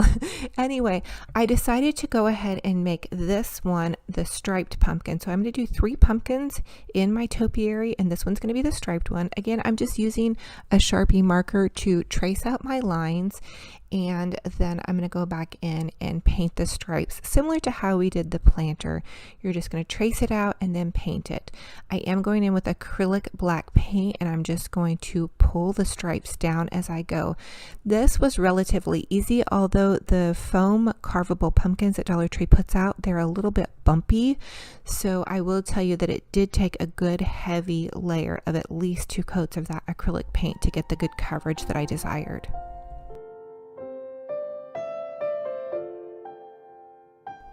Now I'm going to make my checkerboard pumpkin, and this pumpkin is a little bit larger than the Dollar Tree carvable pumpkin, and to be honest with you, it came from Michael's. I used my half off coupon and got it for about $10 to $11.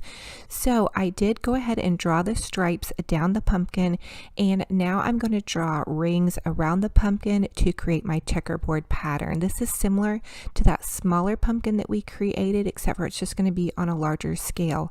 Now, because you're not going to see the bottom of the pumpkin, I didn't worry about doing detailed checks. If you guys can see up underneath there, there's not any detailed checks underneath the pumpkin. I just didn't think that was necessary, and it would have made a whole extra step. And also I do notice that some people, when they're painting these checks, they mark an X so they don't skip the pattern. That might be a little helpful tip. It seems like the longer I practice painting these, the better that I've gotten, and I don't skip the pattern nearly as often. But you can always go back in with some white paint if that does happen to you. Also, I didn't show it in this painting, but I use a little bit of gold paint to drag through the paint on my second layer of painting. To be honest with you, after standing and painting this many pumpkins, I did have to sit down for just a little bit in my living room, pop on a show, and do more of the detail work there. But it's super easy. All you guys do is take your paintbrush and drag it in a little bit of gold or white paint to give it some accent, or you can just leave it as is, and that's super fun. If you're not patient to paint these, I have seen some checkerboard and harlequin pattern pumpkins at the at-home store and some of the different craft stores. So check those stores. All you have to do is remove the stem, and you could easily make a topiary, again, if you don't have the patience. The other idea for you, if you didn't want to hand paint a pumpkin in this style, is you could use a napkin, a Mackenzie Child's napkin, and decoupage the napkin onto the pumpkin, which I am going to share a DIY with you all on that, because I want to give everybody so many different options. And the other thing is I'm going to share with you guys a lot of different fall decor styles. Like in the last video I shared with you guys, I shared with you all neutrals. So this is more of a bold black and white style. The last one was neutrals. I'm going to be doing some pinks and blues, just all different kinds of colors and styles. So definitely stay tuned. We're going to have a lot of fun. Now, I'm going to take one of those Dollar Tree gift boxes, and this was actually from my sweet friend Wendy. She sent this to me, and I just popped a hole in that gift box. It's the bottom of it flipped over, and then I popped a hole in that pumpkin, and then I'm using a floral stem, and I'm just going to push the floral stem into the bottom of the box and into the bottom of the pumpkin, and I'm going to pop that pumpkin back into the planter, and voila, we have something to keep our pumpkin held down into without using a bunch of icky glue. I don't think that that would be the best idea. You guys should try it and let me know how it goes. Now I'm using another floral stem, and when I say floral stem, it's just the stem of a floral, and I'm popping the carvable pumpkin in, and then I did hot glue the tiny pumpkin at the top. Now is the fun part that I absolutely love, and I'm taking some Dollar Tree leaves, and this little Dollar Tree pumpkin pick is gorgeous. You guys keep your eye out for it in your fall Dollar Tree. It's in the fall floral section. It's so pretty. I think it's going to sell out. It's just so gorgeous, and the pumpkins are like this pretty copper color, but I'm just using Dollar Tree florals. I'm popping them into the base. There's no styrofoam here, but the leaves really kind of hold these in really tightly. This is going to go as a table centerpiece or next to my mantle, so I'm not really worried about the florals falling out. But if you were worried about that, you may want to invest in some floral foam instead of the Dollar Tree gift box that I used for the base of this. I am again trying to use everything I have on hand and just have fun with it and use what I have in my stash. I have a lot of crafting supplies. I'm also using some of these pretty glittering fall picks because I do have gold in this project. So here it is. Oh my goodness. I think it's just as good as the $750 version. Okay, maybe it's not as perfect, maybe it's not as high end, but I'm really proud of this. I made it handmade. I think you guys can do this too on a budget. I really didn't know if we could pull this one off, but we're going to make more of these in different colors and styles, and I hope you guys try this and know that we can do this on a budget for much less than the hundreds of dollars. And I do have mad respect for the Mackenzie Child's painters and designers, completely 100%. My budget just doesn't allow it, so I have to dupe these things. I have to share them with you guys.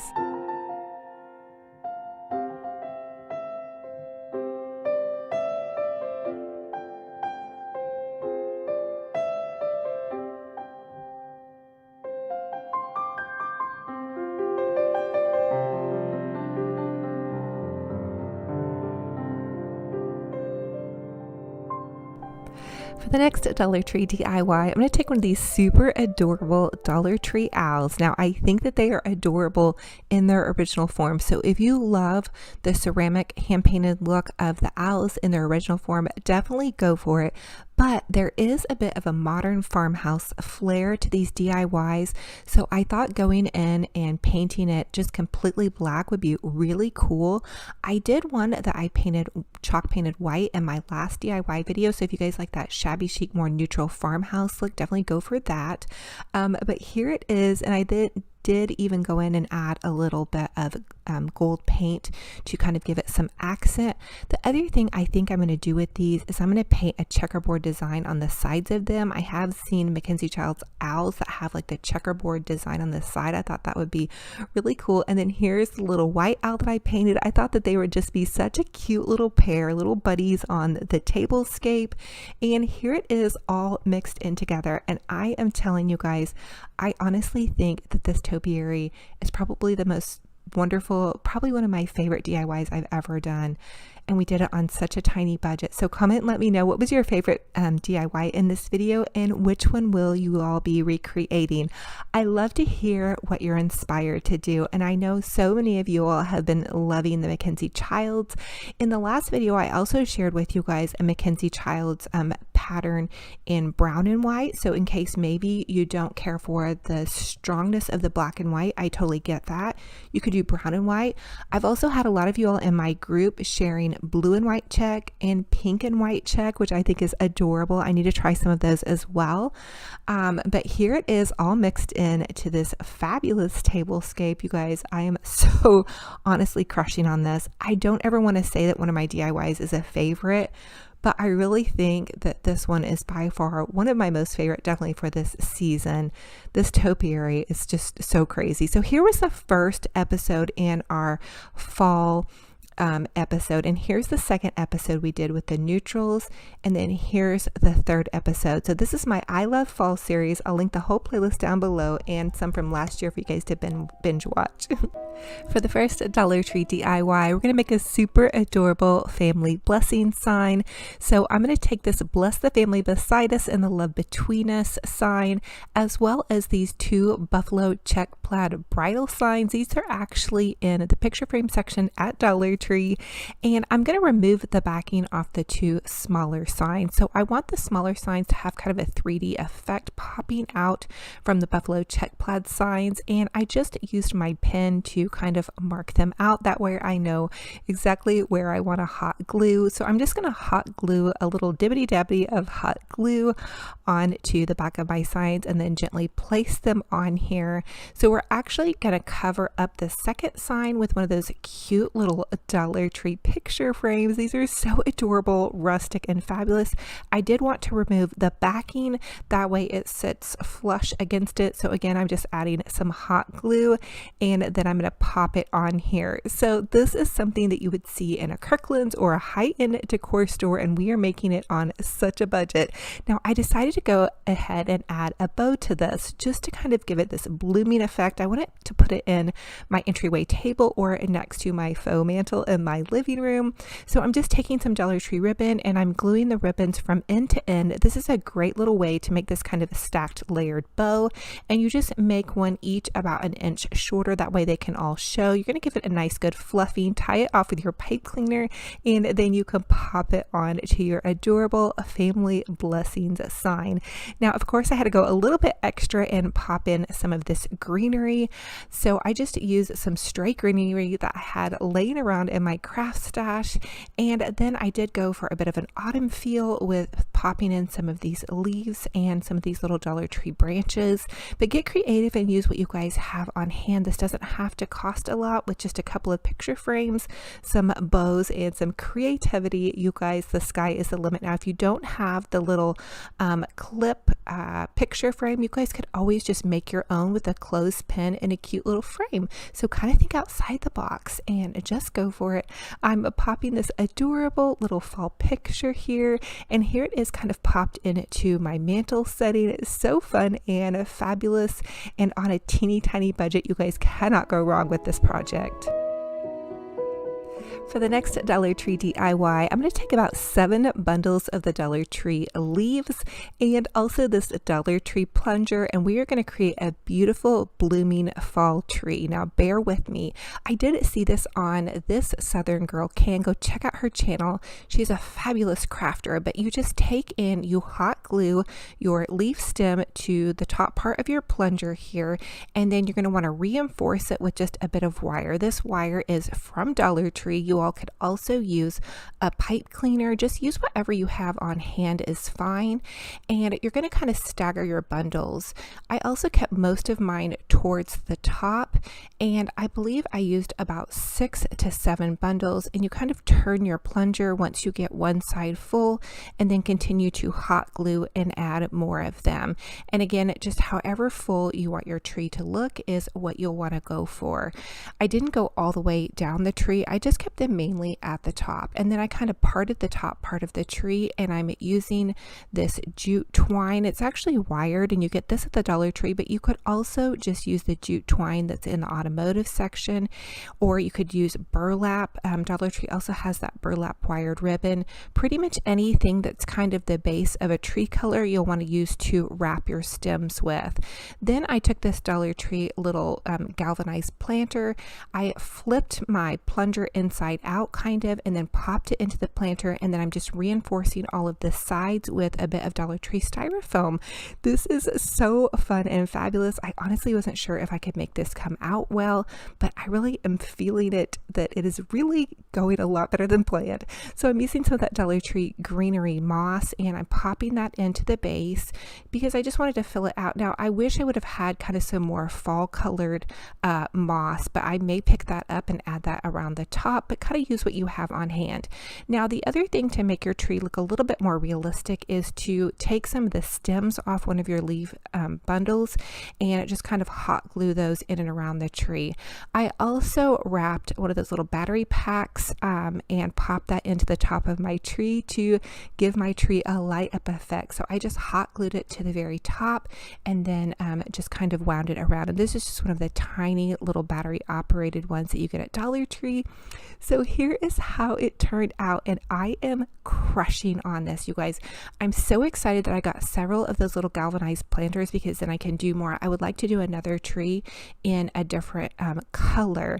So definitely fun and fabulous. I think maybe the whole project cost me about $10, and then here it is displayed on my dining room table. I wanted to show you guys a different setting with the lights kind of set low. You can see the little pretty kind of twinkling fairy lights. Well, they're not actually twinkling, but they're just beautiful, and I think that it just gives this romantic glow, and it's such a beautiful project. I've always admired those trees, but I've never wanted to spend the money on them. So for the next DIY, I'm going to share with you guys how I took these candlesticks that I found at the thrift store. They were originally from Hobby Lobby, and I chalked paint them with about 2 to 3 coats of chalk paint. And then I want to take my black paint, and in the ridges, I want to just add stripes to them.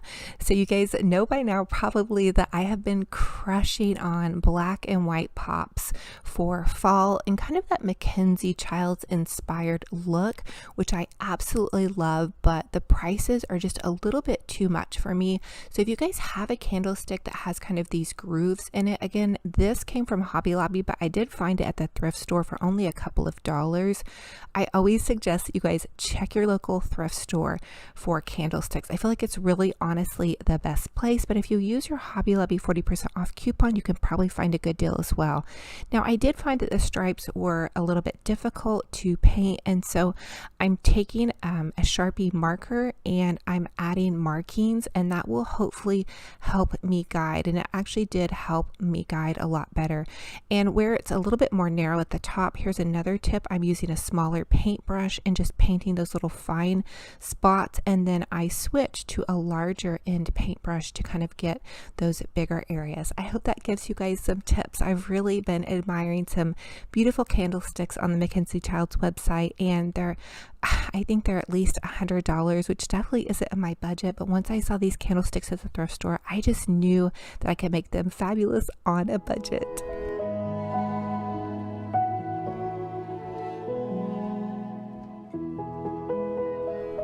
Now, I wasn't totally for sure what I wanted to do with the top part, but I decided to go for it and draw a bit of a checkerboard pattern. Sometimes it can be challenging to do the checkerboard pattern when it's a curved item, but I did just make 2 lines, one line all the way around, and then I just drew the lines up and down. So that was pretty good. And then I was able to paint a really cute little checkerboard on here. Now, you guys, I'm gonna have to tell you that my checkerboard patterns are not perfect. So just try this out, and if they're not perfect, you can always paint over them. The next thing I wanted to do was use some gold paint and highlight those pretty details, the scrolly details, and the gold paint. And I use about 3 coats with my gold paint. I use the Arteza gold paint. Look for a metallic gold paint. It kind of really helps it pop and makes it look a little bit more expensive and regal. So I did this to the top part and then also the bottom part. And I did find 2 candlesticks, so I was able to paint 2 of them. And this was probably a 2-day process because it's a little bit intense, but it's so well worth it in the end to have a fun project that you've been dreaming of on a teeny tiny budget.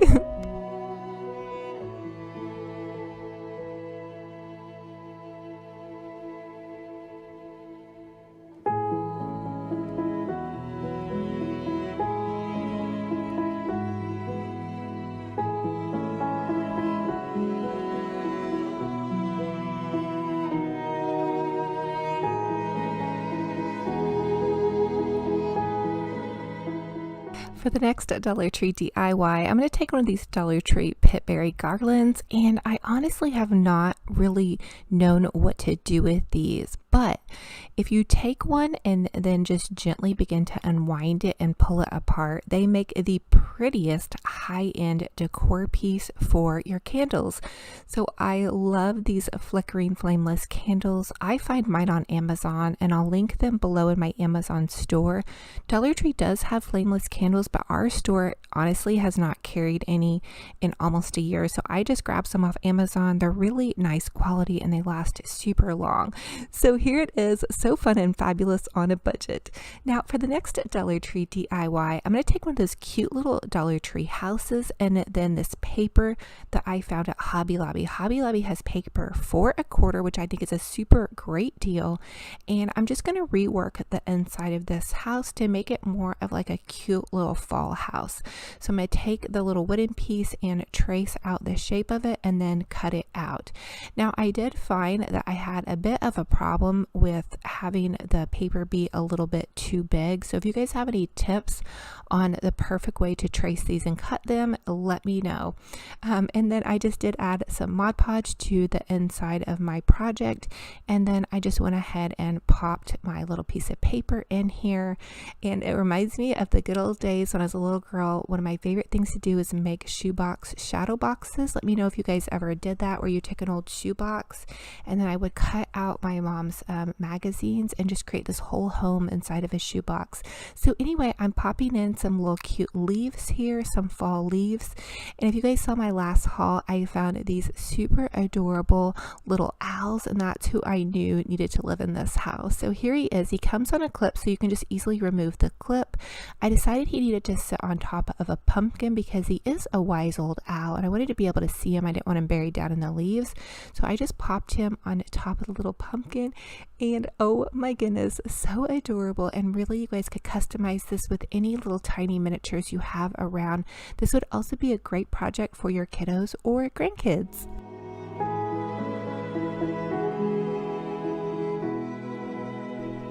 For the next Dollar Tree DIY, I'm going to take one of those galvanized buckets that I found at the Dollar Tree and then some of these fall florals. I'm going to hot glue a piece of foam that you get at Dollar Tree down into the bottom, and then I'm going to start out with these pretty longer kind of wheat colored stems. I'm going to add in some of this fall looking eucalyptus, and all of these florals are from the Dollar Tree. If you choose florals that are in kind of a similar hue, it can give it a little bit more of a high-end look.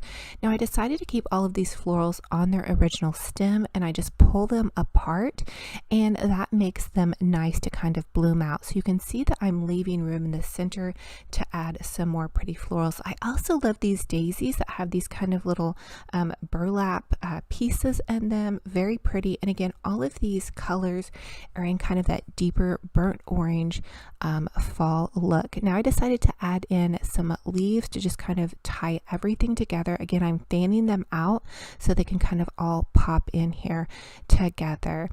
And then the next thing I wanted to do was add those feathers. I love feathers. I always see them in the more high-end designs. Now for the next Dollar Tree DIY, I'm going to take one of those Dollar Tree velvet pumpkins and some of those Dollar Tree gems. I love these adhesive gems. You get them in the Crafters Square section. Now don't panic. These pumpkins came out last year. Hopefully they'll put them out again this year. If you see them, grab them. They are amazing. Now you could also paint one of those carvable pumpkins in a pretty fall color and do this same little trick here. So I'm just again running those gems down the pumpkin. This is a very high-end look that I'm seeing out with a lot of the more expensive designers. They're adding jewels to their pumpkins. Now all you have to do to get your jeweled pumpkin to stay in your arrangement is to pop it on the end of a floral stem. You can also add a dab of hot glue, and that will really help it stay on there really nicely. I also popped one of those cute little Dollar Tree signs in. I just hot glued it to a wooden dowel and then covered up my work with some burlap. So here it is popped in to this little beautiful kind of fall inspired setting by my faux mantle. As always, I ask that you guys comment and let me know what is your favorite DIY in this video. I had a lot of favorites in this video, so I'm not sure I could really even pick. I was very surprised though how well this plunger tree turned out. In fact, I showed it to my family and they were pretty shocked as well. Like they had no clue how I made that happen. So you guys have a little trick up your sleeve this fall. You can make some plunger trees. Now I would recommend also for you to fill it with some rocks at the base if you're going to be setting this outside, because it's not going to be like super sturdy to be going through a lot of like wind and storms. That's just a little tip right there, but I think they would be cute outside, like on a little bench on a fall display. So thank you guys for being here. It is such a true blessing and an honor. Your all comments are just so felt and so warm and lovely. I'm so thankful for this community. The love that you all send to me is so felt, and then you guys are so kind to one another.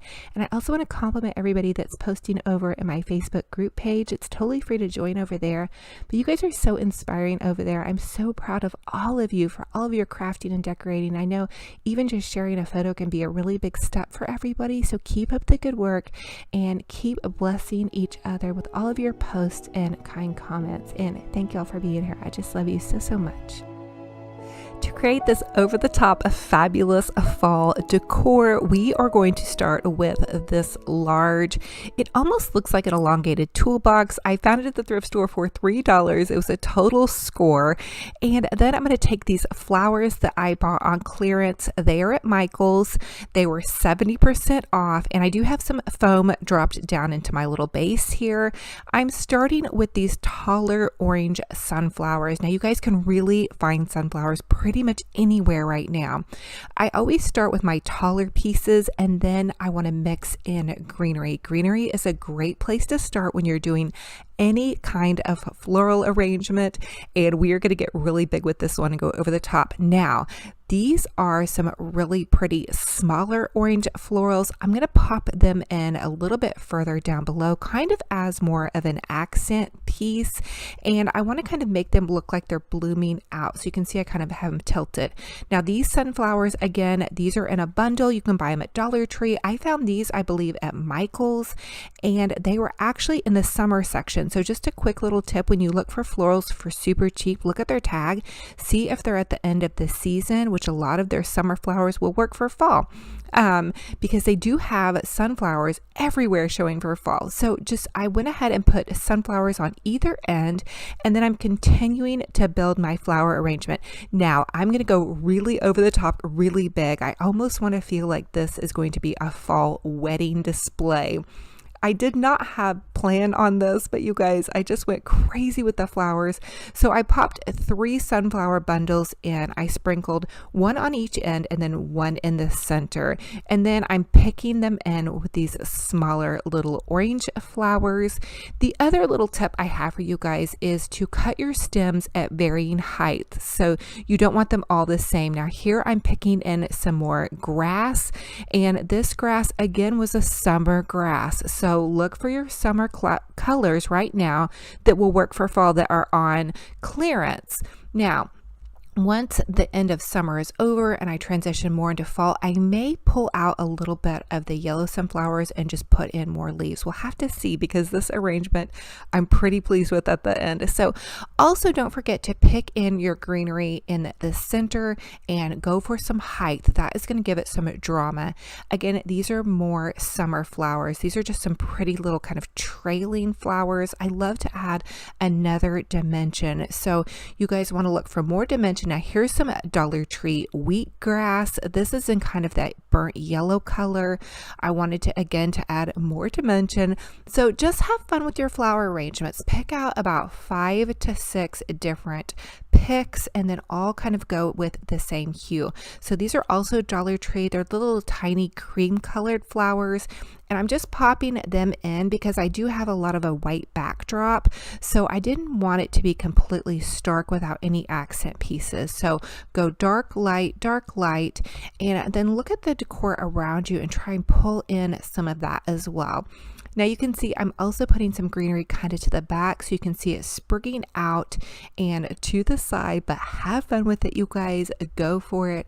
Add a ton of flowers. Listen, I wanted this floral arrangement to burst, to just scream happy. I haven't done a really over the top floral arrangement in a while, and you guys can tell I've been missing it. I love to share with you guys how you can have a boutique gorgeous home on a budget. These flowers cost me $40 total because they were 70% off at Michael's. So you guys can also look at Dollar Tree. You can look at Hobby Lobby, use those coupons, shop those sales, and have fun and go for it. Now, the other thing I'm popping in is some more kind of wispy, smaller sunflowers. So a good thing to do too is to look for larger and then smaller and then larger and smaller, and that will help give your arrangement some dimension. And then the next thing I wanted to add was just one more little bundle of some smaller little orangish flowers. These are just so great to pick in, and that way again you're giving dimension and you're giving some different size difference. I'm trimming this off because I want it to be a little bit shorter. So I just put my shorter flowers in front of my arrangement and then leave your stems taller and longer towards the back and the center. If you're going to go for this look, now again, this is totally over the top, and really I just wanted it to scream happiness and joy and just have fun with it. Now here's some of those Dollar Tree feathers. You guys know I'm totally in love with these. I'm going to put them in the front of the arrangement because it's so tall. I didn't want them to get lost. So I want them to kind of cascade out. They also have that kind of bit of raffia or wheat kind of hanging off of them. So again, it's giving more transition and more dimension for the eye to look at.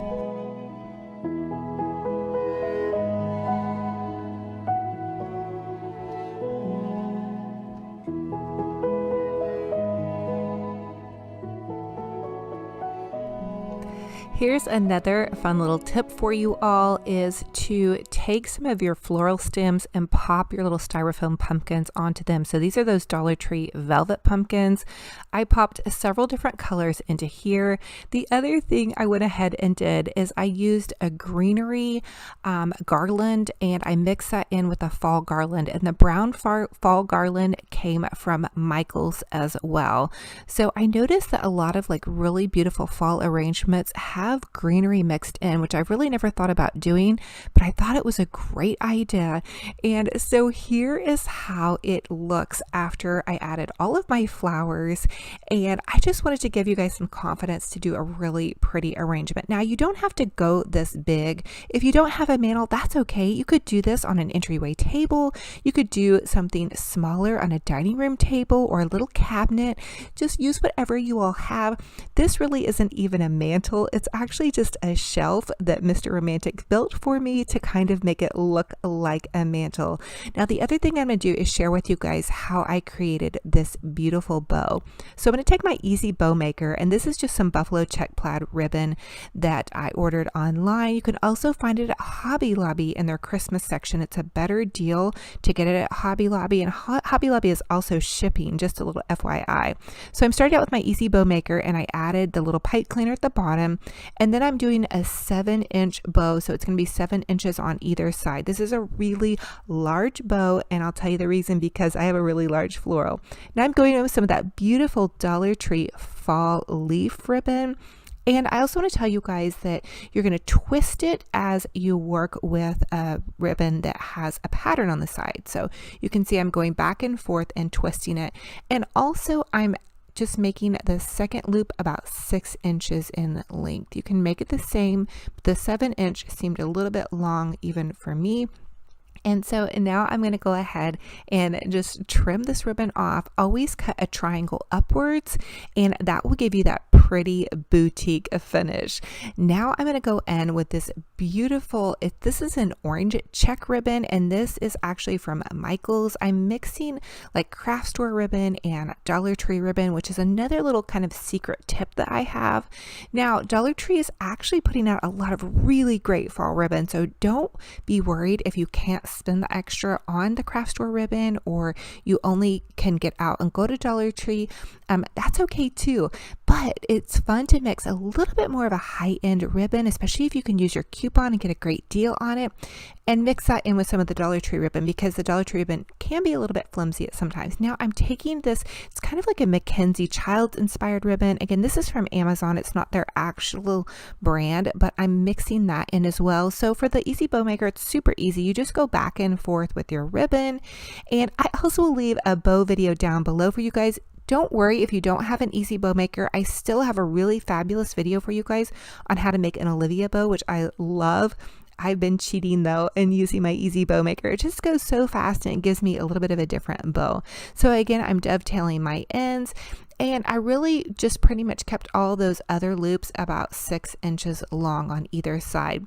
Now I did splurge and I get this pretty pumpkin ribbon. Again, this is from Michaels, but I did use my coupon, so that helped a lot. And I'm just going to go ahead and add that in. Now I'm going to make this just a little bit smaller because I don't want it to get swallowed up in this last loop. And it is my show off ribbon. So I like to leave my prettiest ribbon that I want to show off with the most pattern for the last bow. And it saves ribbon a little bit because you're going to always make that last bow just a little bit smaller, at least I did. And then you're just going to pull it off the easy bow maker, and you're going to kind of cinch it in with your pipe cleaner. And then I wanted to attach it to my arrangement, and my idea was to do cascading bows that matched. I'm going to twin my bows on either side of my arrangement, and I just honestly used a push pin to attach it. So hopefully it doesn't get yanked on. I don't have small children, so it'll be fine. But here is how that arrangement looks. Oh my goodness, you guys can totally do this. The bows, I did a lot of fluffing, and I'll be honest with you all, I will probably do more fluffing. The other thing, I actually ran out of one of the Mackenzie child inspired ribbons on one side, so I just kind of had to make do with the buffalo check. If you guys can see on that right hand side that it did come out just a tiny bit different, but that's okay. Now for some of my fall decorating, I found these really cute little pillows on Amazon, and then I'm just using my little Dollar Tree pumpkins right here and some other pumpkins that I had DIY'd. Dollar Tree has some super adorable pumpkins. You guys, you know that I am a pumpkin obsessed, so I just used the cute little pillows I ordered off Amazon, and these are actually pillow covers, which are really great. And then these little cute thrift store pumpkins on either side. I have this cute little rug from Dollar General that I put in front of it. I actually need to redo my floors, so don't look too closely. And then there's that little blanket ladder I shared with you guys a DIY on. It's actually paint sticks, so you can make a blanket ladder out of paint sticks and just make it super adorable. And then there's that DIY Dollar Tree plunger tree that I shared with you guys on. So as always, comment and let me know what you all think about this arrangement. Now you all know that I go totally over the top crazy with my floral arrangements. I just love to have a big burst of floral in my home for some of my favorite seasons. And can I just tell you, I am so looking forward to fall. We have so much more crafting and decorating to do. I love to start with one big major arrangement and then kind of build the rest of my decor around that.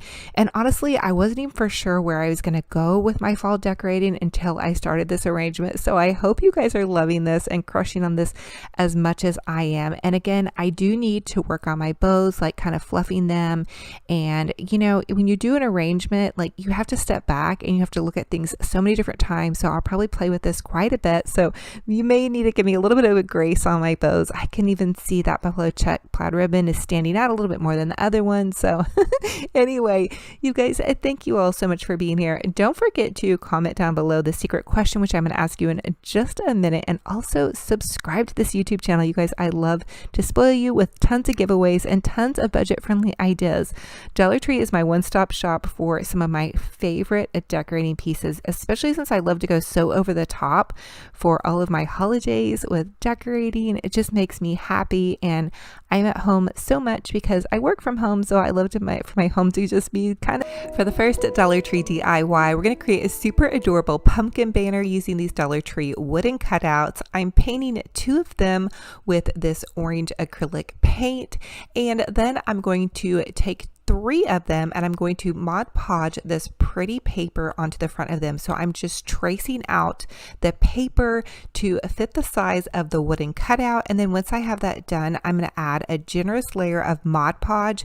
Be generous with your Mod Podge here because the wooden cutouts do absorb the Mod Podge quickly, so you kind of have to work a little bit quickly. Now I'm adding the little Mackenzie Child's checkerboard kind of scrapbook paper, and I did get this at Hobby Lobby. And then you're just going to add another really generous layer of Mod Podge to the front of your wooden cutout, and voila, you have a bunch of really cute little pumpkins. Now I'm going to take this Dollar Tree furniture marker pen. You find it in the automotive section at Dollar Tree or the Fix It section, and I'm just going to use it to color some little ridges in my pumpkin just to give it a little bit more detail. Now this step is optional, but that little bit of detail kind of is going to make your item look a little bit more high end. I also colored the pumpkin stem. I also had some paints out, so I decided to add a little bit more detail with some white paint. So I'm just using some of the Dollar Tree acrylic white paint, and I'm adding some stripes down the kind of the front of my pumpkins just to give it a little bit of dimension. It gives it that boutique finish. Once I have that step finished, I'm going to take some of the Dollar Tree floral wire. I chose the gold, and I'm just going to wire my pumpkins together. So I'm leaving several inches between each one, and I'm wrapping the piece of wire around the top, and that's going to help it hang nicely. I hate when I make a garland and the things like flop around, so the wire is actually the perfect way to make them hang just where they hang perfectly. I hope that makes sense. And there's already little holes in the top of this. Now you could always use some jute twine as well, or any pretty ribbon would work. Here it is popped into my beautiful fall display, and oh my goodness, this is probably one of my favorite videos I have ever made for you guys, so stay tuned because we are going to do some amazing crafts, and I'm going to be sharing with you guys some really fun and fabulous fall decor. For the next Dollar Tree DIY, we're going to create a splatter screen pumpkin. Now my Dollar Tree only had 2 splatter screens, so I picked up this wire mesh round circular, I think it's a topper to keep flies out maybe. Anyway, I had to unscrew the little thing from the side, and now I'm just going to take each one of the handles from the splatter screen and bend them backward. Now the way I found to do this was to take some wire and just wire these first 2 pieces together while they were standing up, because you want your pumpkin to stand up. Now if you don't want your pumpkin to stand up, you can always just remove the little splatter screen handles and you could hang this. Now I'm adding that last little screen. You can see there's still that hole in it, but don't worry, we're going to cover that hole. I'm using Dollar Tree floral wire, and I'm just wiring the center part together. Now comes the fun part. I decided to add Deco mesh to this. You could always just paint your splatter screen pumpkin with some orange paint. That would totally work too. I was fresh out of orange paint and I had this Deco mesh I needed to use up, so I'm taking and cutting several pipe cleaners in half, and then I'm going to pipe cleaner the top part of the splatter screen and then the bottom part as well, fairly close to the edge, because what I'm going to do is I'm going to take the Deco mesh, and I ended up using 4 rolls of Dollar Tree Deco mesh. And you're going to take the Deco mesh and just center it in between each one of your pipe cleaners and tie it together 2 times. That's going to be on there really nice, and then pull it a little bit tight, not super tight, but just so it lays flush against your splatter screen, and then you can flip it over and run it down the front. So as you can see, I'm tying everything in the back. That way the front of our pumpkin is clean from any of our pipe cleaners. So you're just going to wrap it around, and then again center it on top of that pipe cleaner and just crisscross the pipe cleaner twice, and it is on there. This is so easy, you guys. Oh my goodness, you're gonna have so much fun with this one. So I'm winding the Deco mesh around this twice. That way it covers the little splatter screen. And then I'm moving about 1 inch away from my last bit of ties, and I'm beginning to tie again. So you can just center your ties about 1 inch apart as you go down the splatter screen. This does not have to be perfect, you guys. Just take a deep breath and have fun with this one, and then you'll just take that Deco mesh and continue to wind it around.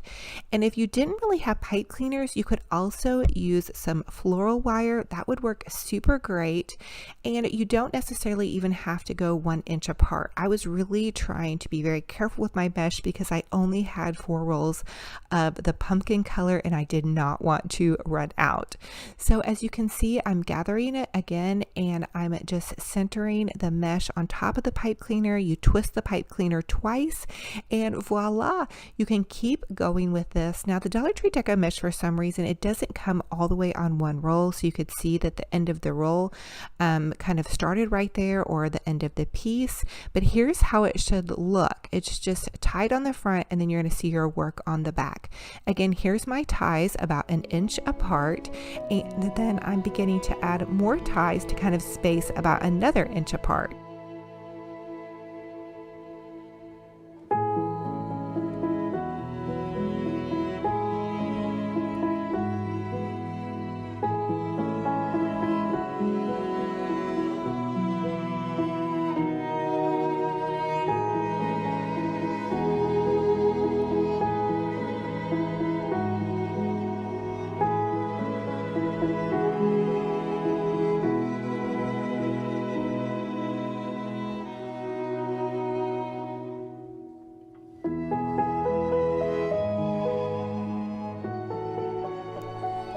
So you're going to continue to do this method where you tie the Deco mesh to the back of your splatter screen and then just wind it around the front. So I'm tying it at the bottom and I'm tying it at the top. And when I say tie, I'm just taking those pipe cleaners and crisscrossing them over, just like you would tie up a loaf of bread, where you just kind of twist it together. So there's no fancy secret to this. Again, see, you can just see that I'm pulling the mesh down and then winding it back up and tying it at the base and tying it at the top. And those ties will help your Deco mesh not move to side, especially if you're going to be putting this outside, or if you're going to make this into a hanging wreath, because at the end of this, you guys are going to be so wowed. This is probably one of my favorite projects I have ever done. I've been wanting to do one of those pumpkin wreaths, but our Dollar Tree has not got in any of the pumpkin wire wreath forms, and this whole time I've been hoping to find one. I keep thinking, what if I used the splatter screens to create kind of a setting pumpkin wreath? So that's how this is going to turn out. And again, you guys can modify this by taking the handles off and just hanging it from your door. But again, I'm just continuing to loop the mesh over on itself. The other thing that you might want to keep an eye out for, I just always grab rolls of mesh, but Dollar Tree has several different colors of orange. So luckily I had 3 of the same kind and only one was different. So here's how my pumpkin looks after I have all my mesh tied on. And then I didn't cut my ties. I left them on because I knew I wanted to drape some Dollar Tree ribbon down the front. This is just the polka dot ribbon, and I cut it about half the length of my pumpkin. You can always make it longer or shorter, but I am going to put a big bow at the top. Now I'm cutting a triangle upwards at the end of my ribbon. That's just a little extra special step that's going to give it that boutique finish. So you just cut that little triangle up, and then I'm taking some Deco mesh roping. This step is totally optional and you're really not even going to see that much of it, but it does give a little bit of dimension. And if you always wondered what to do with this, here's a fun little way to use it, is just to add it into some of your wreaths or your florals. Again, just to give it a little bit of dimension, and it does look kind of funny right here like this, but we're going to make a big, beautiful bow. So I have a big bow video for you. You can also use your easy bow maker if you have one, or if you know how to hand tie a bow. The easy bow maker is a lifesaver for my fingers though. So I just popped a pipe cleaner in, and then I'm using the Dollar Tree plaid ribbon, and I'm going to make my bow 6 inches across from the center. So you just pop your ribbon in, you measure 6 inches on one side and 6 inches on the other. Honestly, this is the easiest bow I've ever made. I honestly think it's even easier than my Olivia bows, and so many of you all love my Olivia bow. I'll link that bow video down below. It's a Christmas video, but it will work for fall. So, and that's for if you guys don't have the bow maker. Now I'm also adding in this beautiful pumpkin ribbon. I did find this on Amazon, but Dollar Tree has been killing it this year with their ribbon choices. I did want to make this just a little bit extra special with this ribbon, so I popped that one in next. Again, 6 inches across on either side, and then take your scissors and cut upward to give it that boutique finish. Now this pretty pumpkin ribbon came from Michael's. Again, it's kind of that pretty specialty ribbon.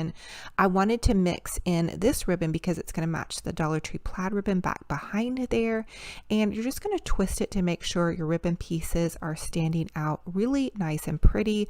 And there's also a little an end piece on the bow maker that you can put your spool of ribbon on. I always get so excited when I'm making my bows, I forget to put my spool of ribbon on there. I know some of you guys even comment and tell me to use it, and I just honestly totally forget. Now I did splurge when the Mackenzie Child's barn sale happened, and I bought some of their gorgeous ribbon, and let me tell you, this ribbon is so beautiful and well made. It was definitely worth that extra splurge. So this one I'm just going 5 inches across on either side, and I chose it to do as the third piece of ribbon because I really want it to show off. And you guys know I've been crushing on Mackenzie Child's checks, and this is just so pretty. And if you guys can see on one side, it's lined with gold. Oh my goodness, this ribbon is so high quality, and it really makes a difference for sure. But you could also use buffalo check if that's what you have on hand. No worries at all. Okay, so now I'm just going to add in my pumpkin ribbon as the last little straw, and this one I made the smallest loop. It's only about 4 inches across on either side.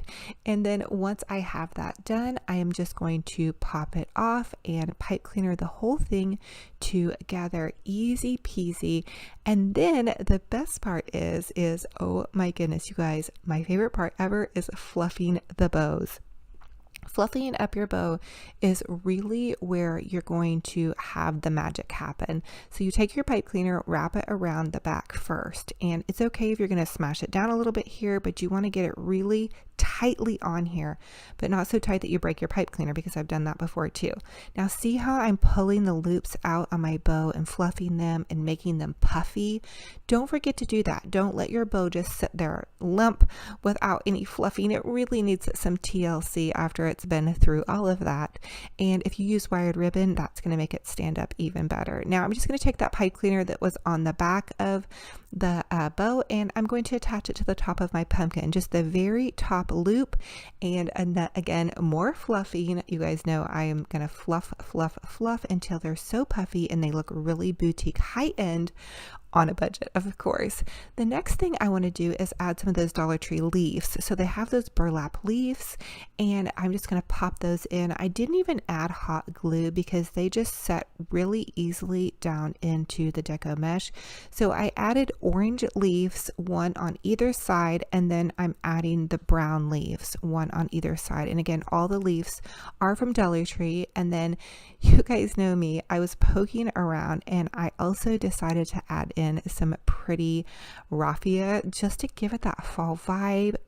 Dollar Tree carries raffia, so fun. And then of course I had to add some Glam little leaves to either side, and here is the finished product. And oh my goodness, you guys, I am so over the moon and in love with how this turned out. I think it looks so high end. I've seen these similar to these selling on Etsy for $100 or more, and we created this on such a small budget. And you guys definitely just use whatever you have on hand. It's kind of even how I dreamt up the idea. You guys know me, I really like to repurpose and reuse, and I'm trying to challenge myself to use everything I have in my craft stash, which I have a lot right now. So we're gonna have a lot of fun decorating for fall.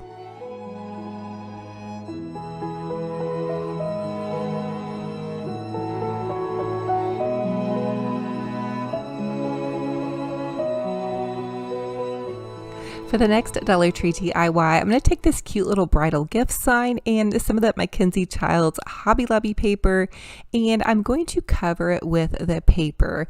I'm just going to trace my marker and trace out the size of the sign, and it didn't exactly fit all the way down, but that's okay because I'm going to decoupage some pretty pumpkins to the front of it as well. So I'm just taking some Mod Podge and adding a good little layer of Mod Podge here, and then I'm going to take my paper and add my paper down.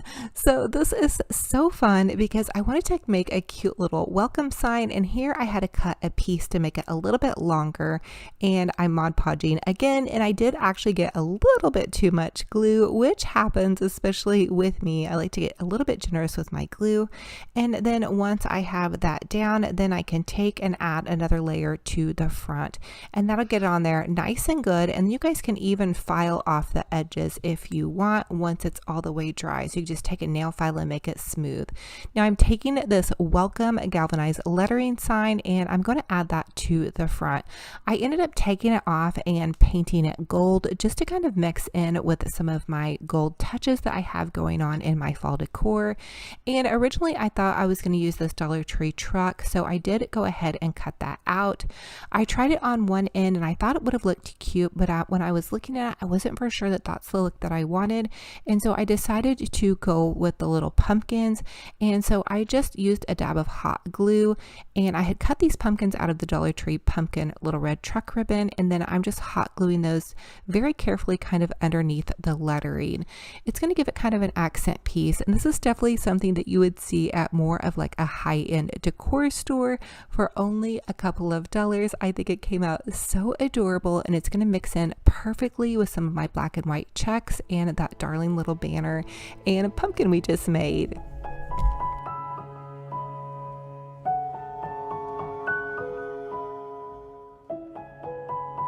For the next Dollar Tree DIY, I'm going to create a pumpkin painting using a piece of poster board from Dollar Tree and one of these felt mats. I'm just taking that Dollar Tree marker and I'm going to mark out and trace out the pretty pumpkin. And oh my goodness, this is such a beautiful silhouette.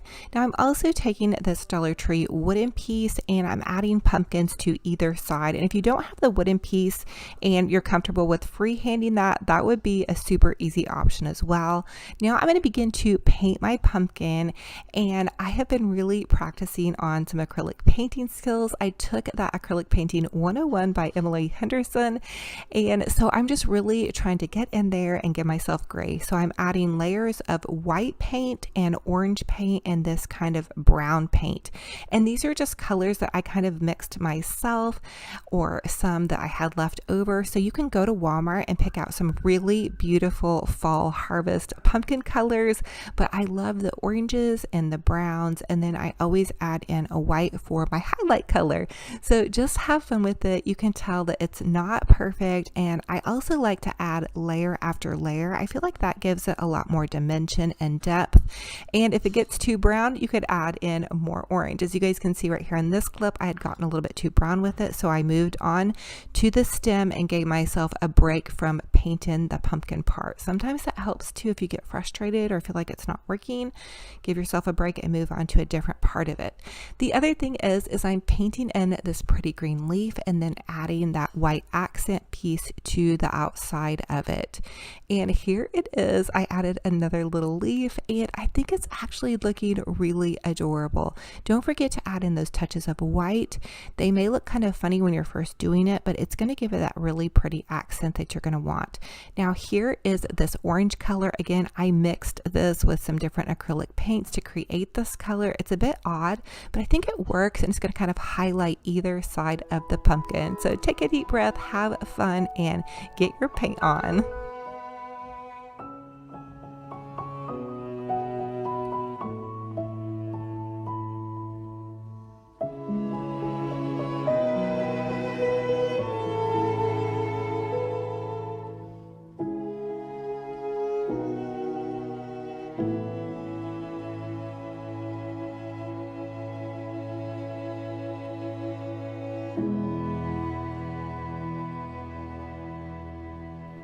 For the final step, I decided to use this Waverly Antique wax, and you find it at Walmart, and it's a wax that you're supposed to rub over your furniture pieces, and I decided to rub some of the wax on the outside to give it a frame. I thought that might make it look kind of rustic, and I ended up using about 2 coats of the wax. It does need to dry overnight, and here it is. I popped it into this fireplace mantle setting, and I am really loving this. I think it is so beautiful. So I used some of the Dollar Tree leaves, and then I put some of the velvet pumpkins on top of that, and then candlesticks on either side. I have a lot of you all ask me about the candlesticks, and honestly I found them at the thrift store, but they are really beautiful. So comment and let me know what you think about my painting. I can see so many flaws in it, and I need to go back in with some more orange. I just noticed that. But give yourself grace, have fun, because painting is muchly a journey. So for the next Dollar Tree DIY, I'm going to take a Dollar Tree placemat, and I think I got this in the summer section, and then 2 packets of the Dollar Tree fall leaves, and that's going to cover my entire placemat. And I'm just hot gluing the leaves in a pattern. So I started out with the gold, and then the oranges, and then the yellows and the greens. I'm starting out also on the outside of my placemat, but if you don't have a placemat, you could also use one of the Dollar Tree chargers or plates. Really, the sky is the limit, but I want to create a beautiful kind of a fall sprawl, I guess, to put pretty like little dishes on top of, or a basket or whatnot. So just continue to go with your leaf pattern, alternating it. Again, it doesn't have to be perfect towards the end. I didn't have quite as many of the bolder colored leaves. I think some of them have more in the pack, so you might want to check. I believe there were 50 to a pack for the ones that I used, but they do have multiple ones available. And just continue to layer those leaves. And oh my goodness, I feel like this is just such a burst of fall goodness and happiness. Have fun with it. Use that hot glue gun and go for it.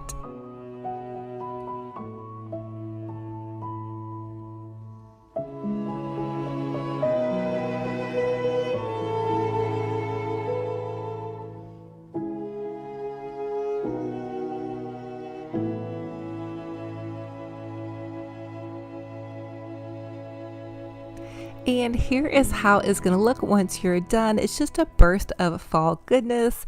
And then I decided to take this scrolly gold bowl. Again, I found this at the thrift store, one of my favorite places to shop besides Dollar Tree. I added in some of these cute little Dollar Tree pumpkins, and then that's that pumpkin patch sign that I shared with you guys at DIY on Dollar Tree items as well. And just this, I think it looks so beautiful. I chose the gold because it was a little bit more neutral to set on top of this, and the way I would use it in a place setting would be to use one of the wooden chargers and then some pretty fall dishes. And oh my goodness, I've seen these kind of placemats at Pier 1 Imports for $25 at least, and really we did this for about $3. And this is a really nice thing to add to the centerpiece of a table or a little side table or whatnot. So for the next Dollar Tree DIY, I want to take this beautiful Dollar Tree calendar, and I am going to choose the October setting. Now this is one of the Psalms calendars. I'm going to use this copper, I believe it's an 8x10 picture frame, and I'm going to remove the backing. I want to get this 8x10 picture picture part that originally came in the frame and use that to trace it out. So I traced right above where the lettering is. I'm going to use the lettering part, the psalm, but I'm going to use it underneath the picture, and I wanted to include the whole setting so it actually fit perfectly into this 8x10 picture frame. So once you have it cut out, you can just cut out the entire calendar and then trim out your saying. And the saying, of course, is optional, but it is a psalm. It's one of my favorite psalms from the Bible. So just go ahead and trim that out, and then you'll have that bottom piece, and then you'll have the top piece. And what I did was I just placed that bottom piece right into there. You also might want to tape it on the inside if you don't want it to move around, but I popped it back into the frame, and voila, I have this beautiful custom kind of high-end looking pretty picture for only about $2, you guys, and it just brought joy to my day and a smile to my face. So here is everything that we did in this video, and this is actually episode 16 or 17, I believe, in our DIY series, you guys. We have been doing so many I Love Fall videos, so definitely go and check out the rest of the I Love Fall videos. I'm going to link them in the description box for you guys, but I also want you guys to comment and let me know what was your favorite DIY in this video. I always love to hear your feedback because it lets me know what you guys want to try or what you would like to see more of. Let me know how I did on my painting. Again, I'm super critical of it, but I think it's fun, and I think with the little added pumpkins at the bottom, it's going to be a really pretty piece. So I'm either going to use this for my studio or my entryway table. The hangers and like this little thankful and blessed pumpkin had a leaf. You just want to remove all of that from the top of your pumpkin.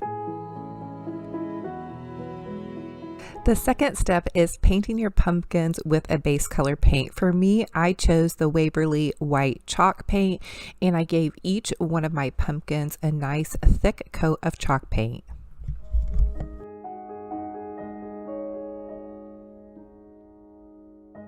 For my third pumpkin, I decided to make it kind of an aqua color, so I'm using this Rust-Oleum spray paint. However, do not get the gloss spray paint like I did. It was very sticky, and I had to add a layer of Mod Podge to the outside of it. After my chalk painted base coats had dried, I went in with the top coat or the detailed coat of my pumpkin topiary. I chose orange with a little bit of mix of kind of some burnt yellows. So to give your painting a bit of a high-end look, you want to just add layers and layers. When you take a look at a pumpkin, it's usually not flat. It will have layers and highlights. So the best way to do that is just add different pretty burnt colors of oranges and browns and whites. And I also did paint the back of my signs white. That way, in case they're leaning up against a mirror, they'll look beautiful from both sides. Of course, that step is totally optional and something that you can skip if you're not going to have yours leaning up against a mirror. Now here is the fun part for me, going back in with a highlight. So I'm just using a flat white. I like to take and mix my colors on my brush together a little bit. So to really give it that blended look, for me, I actually don't wash my brush. I kind of just skip in between colors. So you can see I'll get some white on there and then a little bit of orange, and then I'll just keep mixing and mixing and mixing again to give it that really pretty, just kind of hand painted look. That is just a little tip from me to you, and I hope you enjoy watching me paint this. Again, you guys really cannot mess this up because a pumpkin is never going to be perfect, and it's just going to have some pretty lines. You're just going to kind of move in a circular kind of curved motion as you paint those pretty highlight spots.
Now the next step for me was to take one of the Dollar Tree little round sponge brushes and to get some dabs of white paint on my sponge brush and sponge brush some polka dots onto my pretty pumpkin. I have seen these adorable pumpkin topiaries and hand painted kind of pumpkin signs all over Pinterest, and I think they are so adorable. However, they're about $50 to $70 for these beautiful hand painted ones.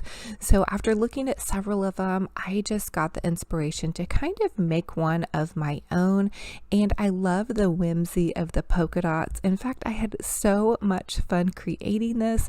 I decided that I'm going to make several more in kind of different styles, maybe one for Halloween and whatnot. But these Dollar Tree signs you can transform so easily into something really high end with just a bit of paint and creativity. And I really recommend it that you guys can not spend very much. So go to Walmart, pick out some pretty little apple barrel craft paints and go to town. So I just use my sponge brush and I sponge brush the little polka dots on and just kind of layer them here and there. And if you mess up, you guys can just take the sponge brush and kind of move it in a circular direction, and that will clean up your little circle lines.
Once I was finished painting my circles, I went in with a darker brown paint and I just accented the pumpkin stems.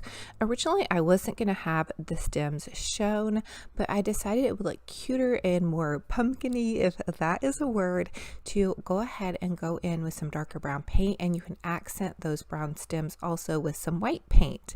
Now, for the next part of this DIY, I'm going to use some of this Waverly antique wax, and I'm going to do a wax overlay on the top of my aqua pumpkin that had the words, and this was actually just a happy little accident.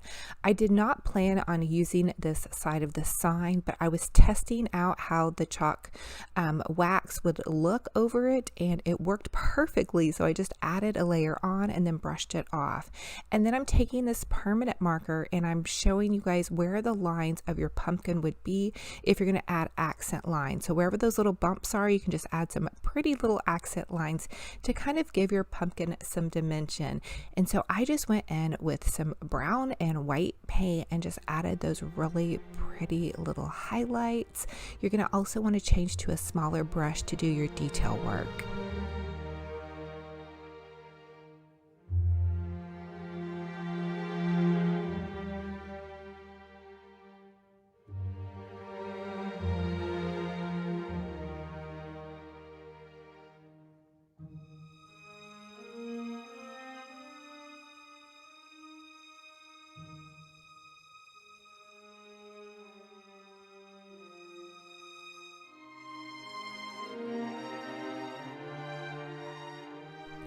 For the last smaller pumpkin, I decided to do green and orange stripes on this one.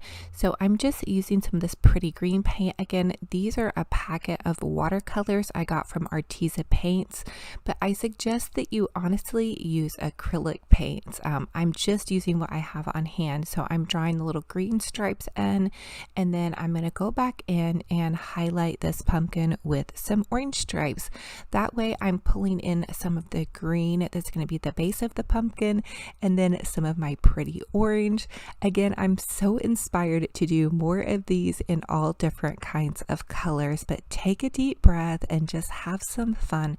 It does not have to be perfect. Again, really the more imperfections and highlights and layers of paint is what's going to give you that really boutique high-end finish.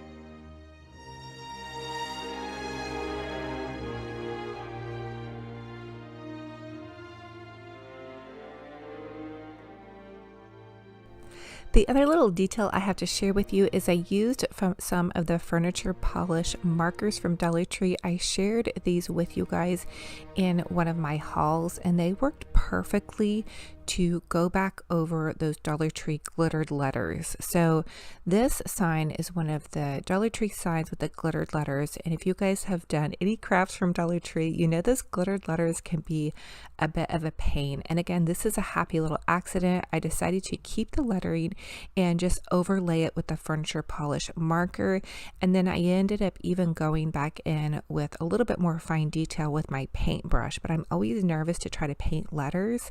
However, those furniture markers worked really, really well.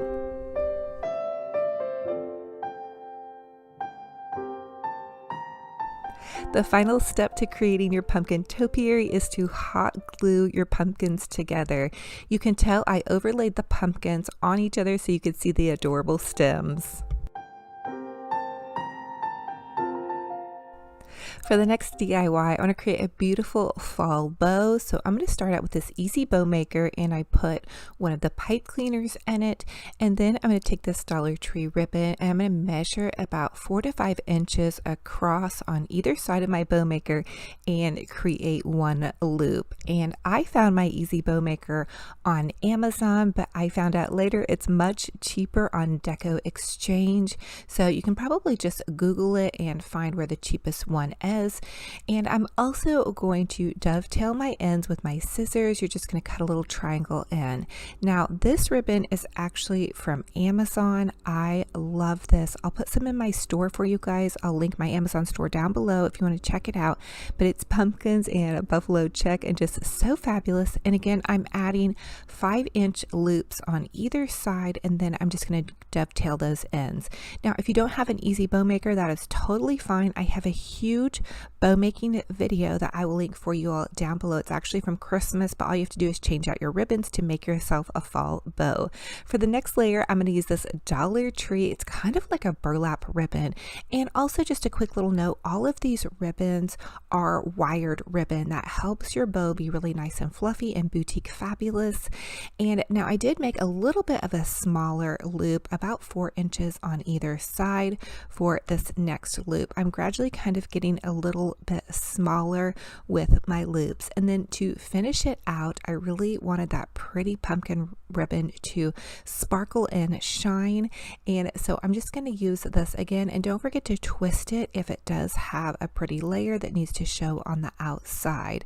And voila, you have a fabulous bow. And if you have problems with your hands, these bow makers are really great. I'm sure you guys know by now that I do have neuropathy in my hands and feet, and so sometimes it's a little bit much to try to wrangle with a bow. So this easy bow maker is such a great little cheat, and I get no money for saying this. I'm just giving you guys a little tip from me to you. Now, the other part to my bow is to really give it a good fluffing. That will really help make your bow fabulous. Here is the bow topped on top of our pumpkin topiary. I did add a little bit of Dollar Tree raffia to the top part of the bow and underneath. I just took my pipe cleaner and wrapped it around the top of my pumpkin topiary, and that held my bow on, and then I did hot glue the raffia onto either side. So I am absolutely over the moon and love with how this turned out, and just think how many ways you all could customize this.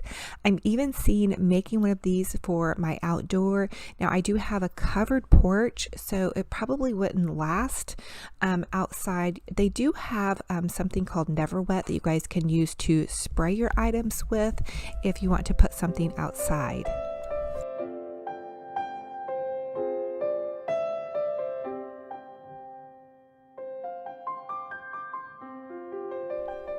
For the next Dollar Tree DIY, I'm going to take this Martha Stewart Rose Gold spray paint. It's on clearance right now at Michael's for 60% off.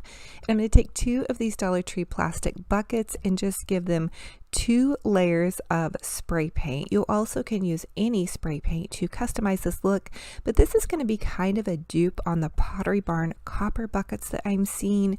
Kirkland's is also putting out a copper bucket. I saw my friend Sarah Jade at Chic on the Cheap. She did a really great dupe on the little Kirkland's bucket. For mine, I decided just to go with the copper look, and then I wanted to accent the handles with some of that Dollar Tree jute twine. Now this is the jute twine that's on the wire, so you're just going to wire it on to the side of your basket, and this part is a little bit tedious, I admit, because you have to wrap it around each handle. It's almost like I regretted it the minute I started it, but then I couldn't resist giving it that kind of fall feel.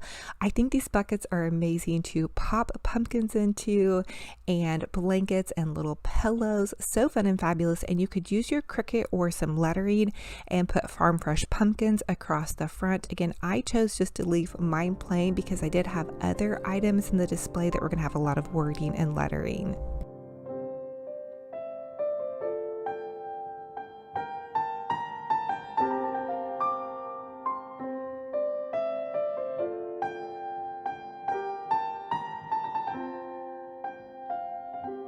For the next Dollar Tree DIY, I want to create some super adorable high-end scarf pumpkins. So I'm taking one of those Dollar Tree velvet pumpkins, and I cut the stem off, and then I'm just going to take these scissors and poke the little scarf into it. So I found the scarf at Dollar Tree as well, but just think you all could use a scarf that you pick up from the thrift store, or maybe you have a scarf or an old flannel in your closet from last season that you're not going to wear this year, or maybe it's seen better days.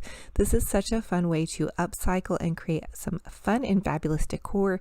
You could also use this pumpkin idea on the Dollar Tree carvable pumpkins. The next step to making my pumpkin look a little bit more high-end was to take some of my fun and fabulous rose gold sparkling spray paint and spray paint the tops of my stems with that Martha Stewart spray paint. Again, it's 60% off at Michael's right now. And then I cut the rest of the stem off because it's easier to hot glue it back into your pumpkin, and then just added some hot glue to the top of my pumpkin to pop it back in. I also created one of these with some buffalo check plaid fabric that I found at Hobby Lobby. Really so much. The sky is the limit with these little cuties. You guys could really customize this to suit your decor. And here it is popped into this little fall display that I have in my studio. I know you guys are going to ask me too about the cute little pumpkin pillows. I found those on Amazon, and I do have them again linked in my Amazon store. The link is going to be in the description box of the YouTube video for you guys.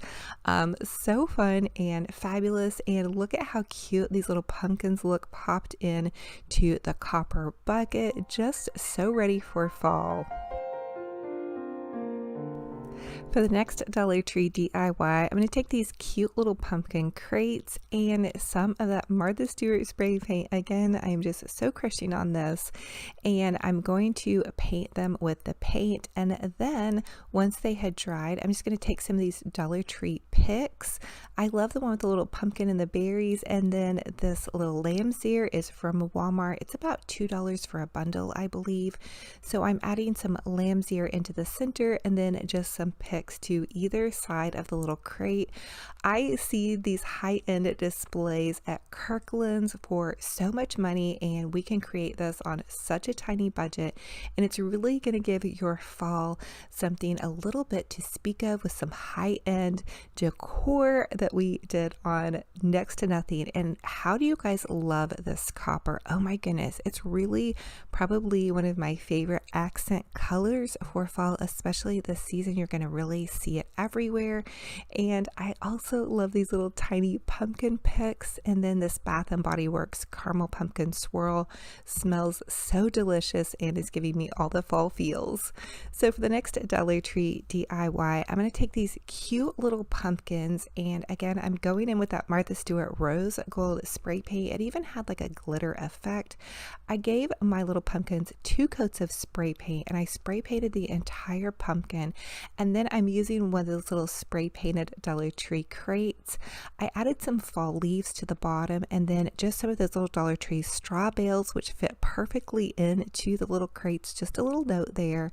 And then I'm going to take this cute little mini pumpkin. You're going to probably see that again hopefully this year at the Target dollar spot, and then I'm just using those little rose gold pumpkins to kind of layer in and around my pumpkin topiary, and this is mixing in with those copper buckets. It's such a nice accent piece, and you guys could also glitter the tops of those rolled rose gold pumpkins if you like. So here is how it looks, the entire display coming together.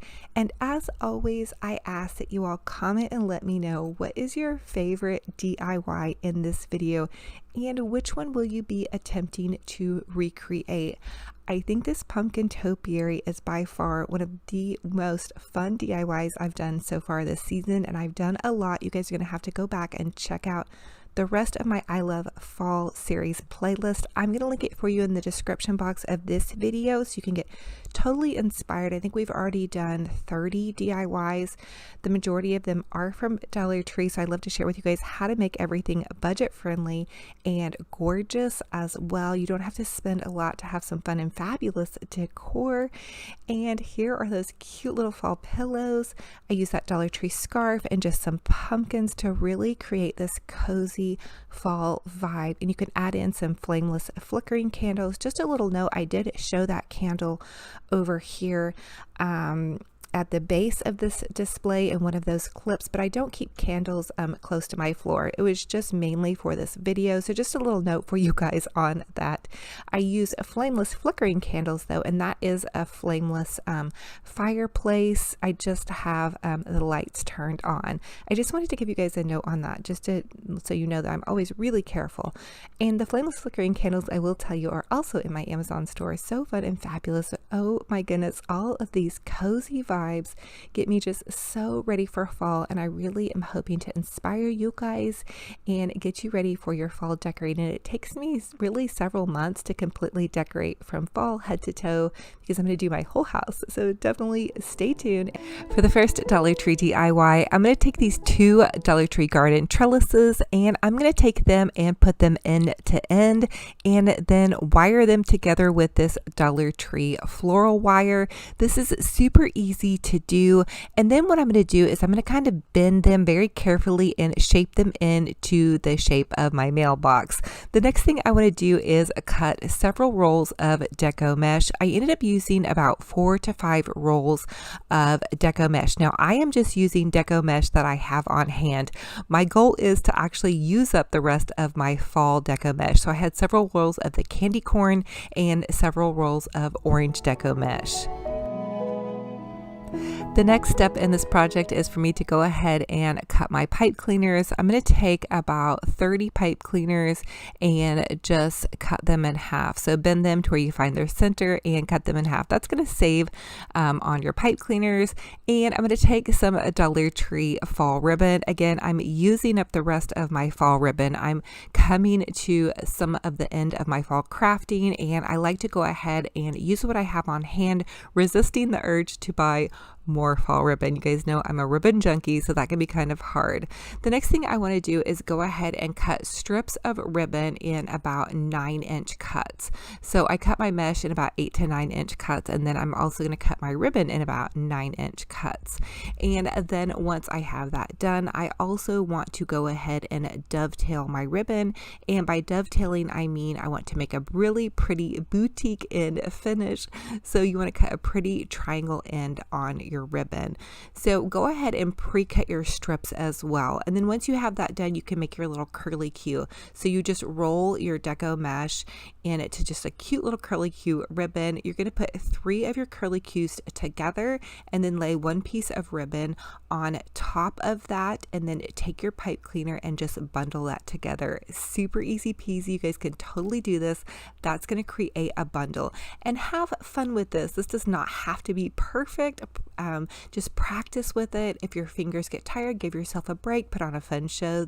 This does take a while, especially for a project that's kind of larger. This would be a larger project like a wreath.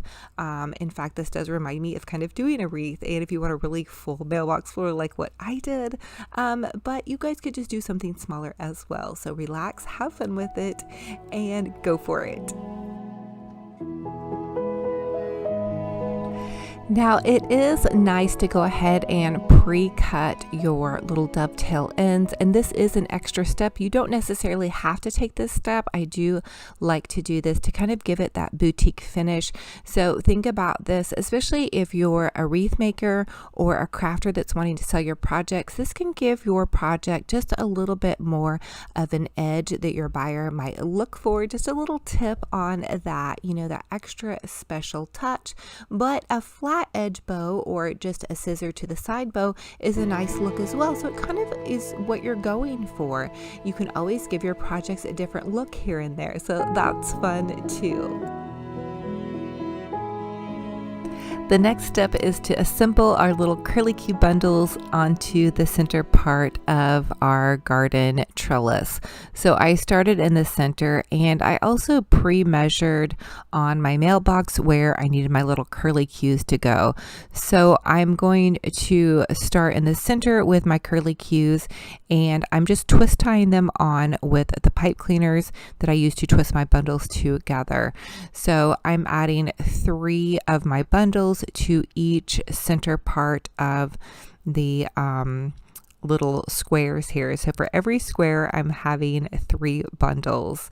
And I will tell you that one side of your trellis, or for me on my mailbox, I'm not going to be adding any bundles because that will be the side where my mailbox number is going to be displayed. So my mailman will know which house he needs to go to, although it is the same mailman. And also I want to let you all know that I did get his permission to put this floral on my mailbox. He said as long as he can open and close the mailbox, it is totally fine. He's totally game on. So just a little side note for that. Now I am assembling the bundles along the side part of the trellis and then into the center. Again, just kind of filling it out. I did end up using some of the little red truck wired ribbon that Dollar Tree carries, and I used some of that to make the bundles. I ended up having a lot of that ribbon left over, surprisingly a lot more than I thought. I thought I would use that ribbon a lot more than I ended up using. Also, I did assemble all of my bundles in advance. Now for the next Dollar Tree DIY, I am going to make a fall ribbon bow. This is going to be a really huge bow for my little mailbox floral. I'm going to start out with my easy bow maker, and so many of you all ask where I buy the easy bow maker. Okay, I bought mine on Amazon, but you can buy it so much cheaper on the Deco Exchange website or at your local Michael's store. Use your coupon and you'll get it for about, I believe, $11 to $13. Now don't quote me on that because I paid so much more during quarantine for mine, but go ahead and start. And I'm going to use 7 inches on either side of my ribbon loops. I also want to let you all know that I do use wired Dollar Tree ribbon. Okay, always use wired ribbon when you're making a big bow. That's super huge in your bow making. Now, I am going to dovetail my ends by cutting the little triangle in the end. That's going to give you that boutique finish. Also, go ahead and layer another pretty ribbon on. So I like to do a pattern ribbon and then a plain ribbon. That's just how I'm doing this though. Again, I'm using up the extra fall ribbon in my stash, and this is another Dollar Tree ribbon. So I'm using the Dollar Tree Little Red Truck pumpkin ribbon and then the orange ribbon. I'm dovetailing the ends on this one as well. Now I did have some candy corn ribbon and I found this at Michael's. Lo and behold, I was so excited. And again, I'm just doing 7 inches across. Now this is a really thick bow. I'm also using this Dollar Tree chevron ribbon. I thought it'd be a cute little pop. And again, I'm using what I have in my stash. I'm dovetailing the end on this one, and then once I have that done, I'm just going to tie this whole thing off in my pipe cleaner. Now the reason I'm making such large loops, a 7-inch loop on each side is a really large loop. Also note on your Easy Bow Maker, it's really nice if you have problems with your hands and you just need that extra help. And it has that little measurement already on there, so it helps your bows be a little bit extra symmetrical, which I really love.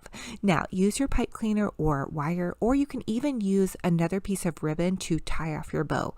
Once you have your bow tied off, this is another secret, is you want to give your bow an extra good fluffing. Pull out all those loops, twist them and pull them and twist them and fluff them some more. So I usually do like a pre-fluff before I add it to my project, and then once I get it on my project, I fluff and fluff and fluff some more, because you're really not going to get it perfect until you actually get it onto your project and you can see, well, hey, I need this ribbon to go this direction, and then I need this ribbon to go this direction, and oh, it looks like I want my candy corn ribbon to show more.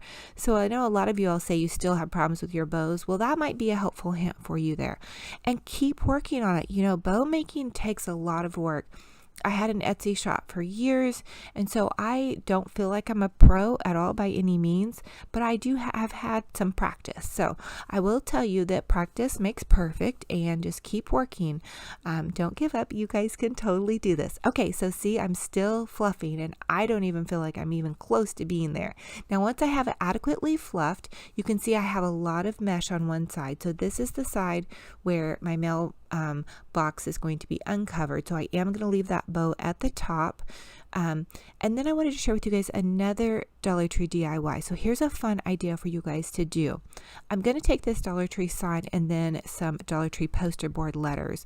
What you can do is you can add the numbers of your house, and this isn't my real numbers. I just wanted to give you guys an idea. And you can add them onto a sign, and then you can use like a never wet sealer and seal over, or you could paint the numbers of your house onto a sign. What I did though is I hot glued these poster board numbers onto my sign, and then I use polyacrylic over that. So hopefully it will stay. If it doesn't, I'll just remake a different sign, because you guys know me, I'm a Dollar Tree sign junkie, so I have plenty of them. So anyway, I hope that gave you guys kind of a fun idea. I was going to use this little pumpkin sign, but I actually ended up using this pumpkin spice and everything nice.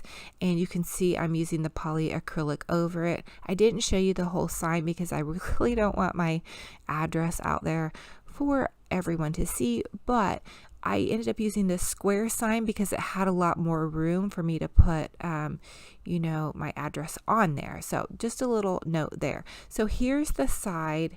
And then I did see, you guys can see I added those fall leaves. I also wanted to leave you guys a note and let you know that I used zip ties to zip tie the little trellis onto the underneath part of my mailbox.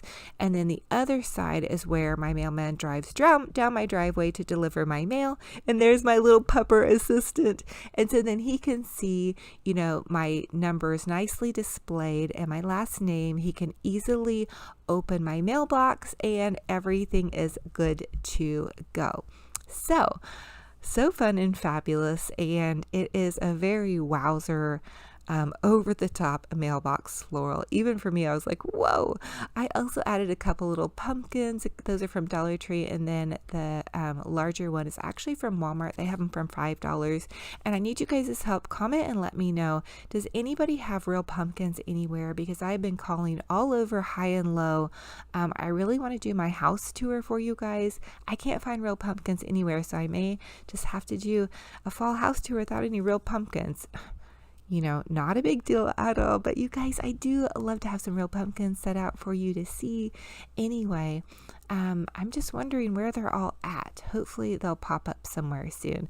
Okay, so for the next DIY, this is actually just a little burlap sack. I picked this up at the Target dollar spot last season. I'm not for sure if they have any this season. I haven't done a whole lot of Target shopping this year.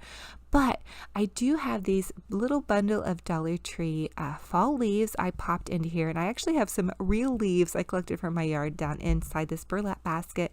And then I'm just going to take some of these Dollar Tree scarecrows, pop them into the little burlap sack here. You could also just use, a little basket or any kind of little sack. You could use a Dollar Tree treat sack and just stuff it full of some bags.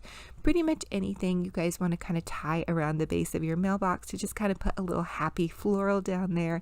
Just a little funsy goodie.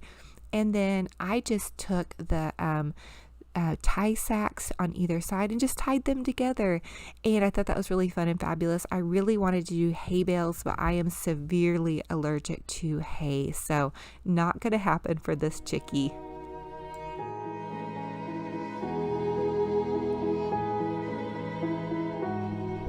For the next Dollar Tree DIY, I'm going to take these two carvable pumpkins and this white Waverly chalk paint. You can get the Waverly chalk paint at Walmart, and I'm just going to chalk paint both of these pumpkins. I do end up using about 2 to 3 coats of chalk paint.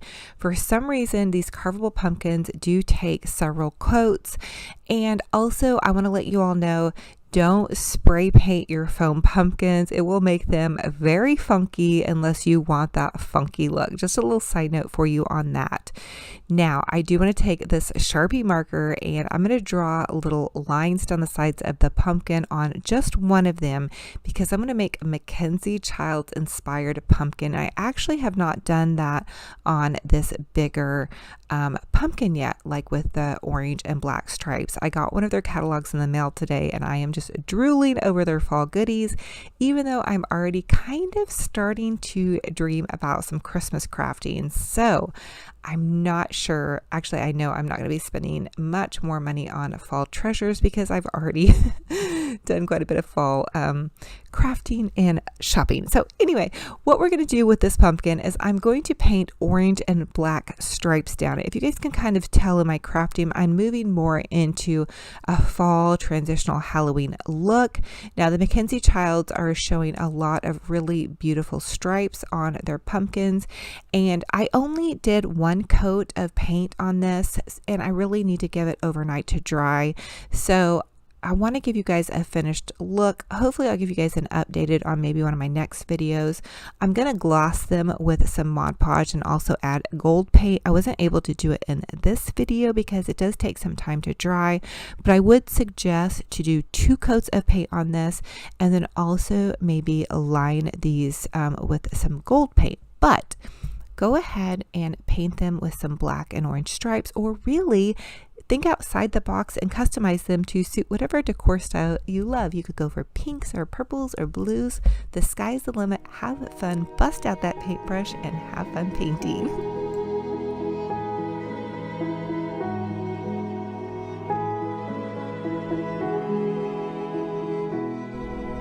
For the next Dollar Tree DIY, I'm going to take this Dollar Tree sponge brush and I'm going to add a little bit of paint to it and then kind of dab it off. I'm going to use some of this orange acrylic paint, and it's just an orange that I mixed up with some, yellow and red acrylic paint. So I'm going to try to make some polka dots, although I will tell you that it was a bit tricky to sponge brush these polka dots on here, but it's a Mackenzie Childs inspired creation, more Olivia style, so it doesn't have to be perfect. You guys, I'm kind of digging the imperfections anymore these days. The older I get, I'm just like, let's roll with it and give it a little bit of funkiness, right? Anyway, so I'm just sponge brushing these on here. I also think I'm going to go back in with a finer detail brush and add some like little cute squiggly lines. And remember, also customize this to suit whatever decor style and colors that you all love. You could add jewels to the top of these. Really, the sky is the limit. Now, I'm taking a smaller Dollar Tree sponge brush. In fact, you can get these little sponge brushes in the Dollar Tree Crafters Square section. I love how many crafting goodies Dollar Tree is putting out. You guys, they are just killing it. So affordable. If you guys are like me and just go through so many crafting supplies. Anyway, so I'm changing to this little smaller brush and doing some cute little black polka dots on here. And then I think, again, it would be fun to add some smaller detail, like with some little white squigglies or, even some yellow squigglies or whatnot. And then what I did do for stems was Dollar Tree carries those little brown wooden stems. I just popped some of those on there and voila, the sky is the limit. Now, Michaels carries a waterproof Mod Podge. I totally want to Mod Podge that over there and give them that beautiful Mackenzie Childs shiny that they have on there. So that will be the next step in finishing these pumpkins. Sometimes when I do this many DIYs, I don't always get to completely give them the exact finishing touch that I wanted. So with these, I do need to follow up with them. But just to show you guys an idea of how they will look, here is the transitioning of them into this cute little display here that I shared with you guys how to do that hat in one of my last DIYs. So fun and fabulous. For the next Dollar Tree DIY, it is time to get our glam on. You guys, I absolutely adore these glamorous pumpkins. I even adore these glamorous jewels from TotallyDazzle.com even more. Oh my goodness. Now check out this beautiful tool that Dollar Tree sells with the pretty lace or leaf kind of inlay. Oh my gosh, so gorgeous. Now I'm going to take and make just a really quick, easy little shoelace bow. So super easy. You just tie a bow like you're tying your shoelace.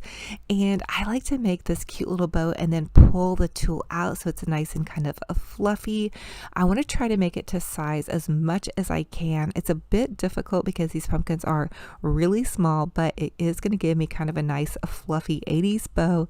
You guys know me, I love big bows and I cannot lie.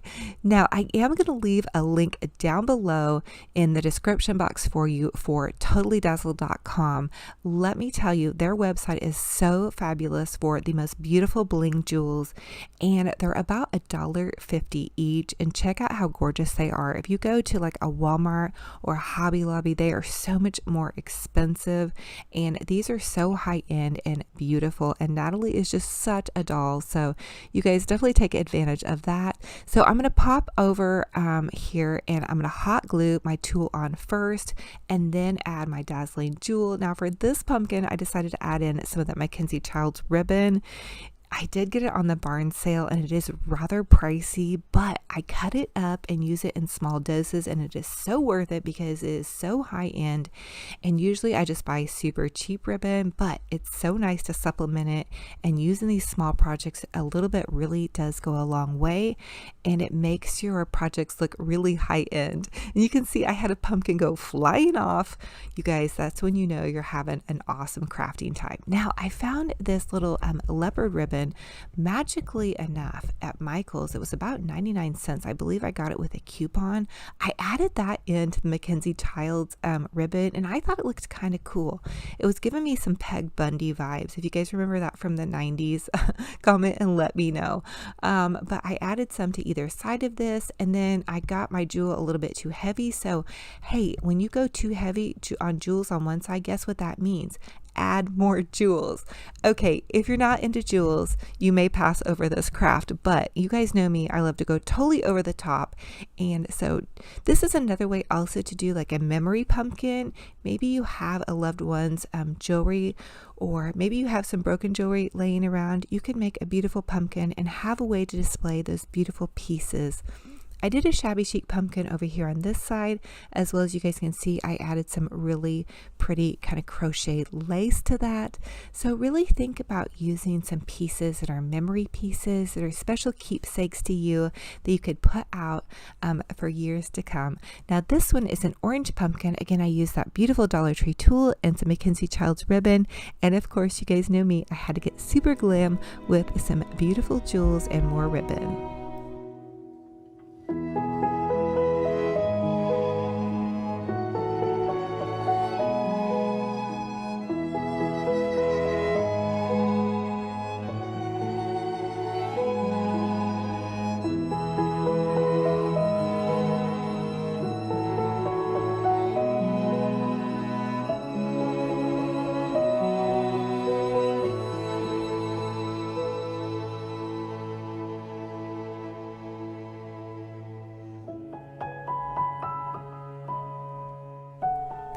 And here they all are, mixed in with the cute little polka dot and painted pumpkins. I think these are so beautiful, and I love mixing kind of some glam touches in with more of the whimsical pieces.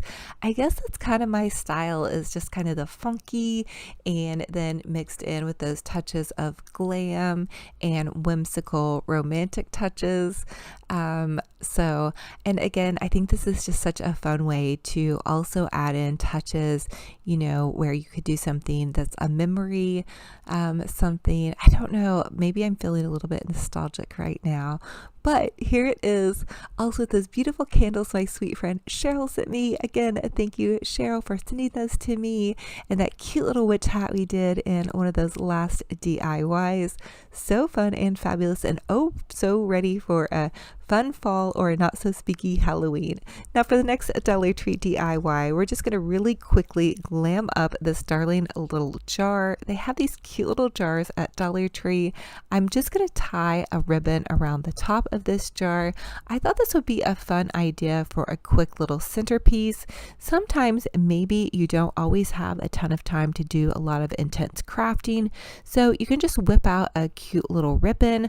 I had this Dollar Tree orange ribbon leftovers from some fall crafting, so I tied it to the top of this, and then I just took a little Dollar Tree votive. I wrapped some of the pretty little sheer Dollar Tree tulle. I popped it into the base of this. I added a beautiful glam jewel from totallydazzle.com. They have them in these pretty little bow jewels. I also thought that those might be pretty for a wedding. Now, for the next DIY, this one really is kind of Dollar Tree because I used some Dollar Tree pumpkins, but this is more of just a good, fun idea for a front yard display. My daughter is the videographer here, and my trusty assistant is Benji Bear. He is the front yard defender of all things fun and fabulous, and so he is chewing things up. So what I'm doing here is, there's my little bike. I brought back the bike, and I have some mums and a very serious look on my face because it's a bit bright out and I don't have my sunglasses. Benji is getting into things he's not supposed to, but we do have our eye on him, I promise. So he's helping me place pumpkins in all the right places. I have several mums here from Walmart. I chose 2 brown ones, a yellow one, several of the pretty purple ones, and then since there's no real pumpkins, I did have to bite the bullet and buy a couple of little $5 fake pumpkins, which I think it's maybe not a bad investment because now I can just reuse them next season. So I popped those in front of my little moms, and there's my trusty assistant again defending the neighborhood, barking at cars that go by. And then I just used this little pumpkin patch sign. I did seal it with some polyacrylic. I added several coats. Hopefully it will stay through the rain. And I added a nail to my little tree, and then I also got some of the little Dollar Tree scarecrows, and then that made this really wonderful sweet little display.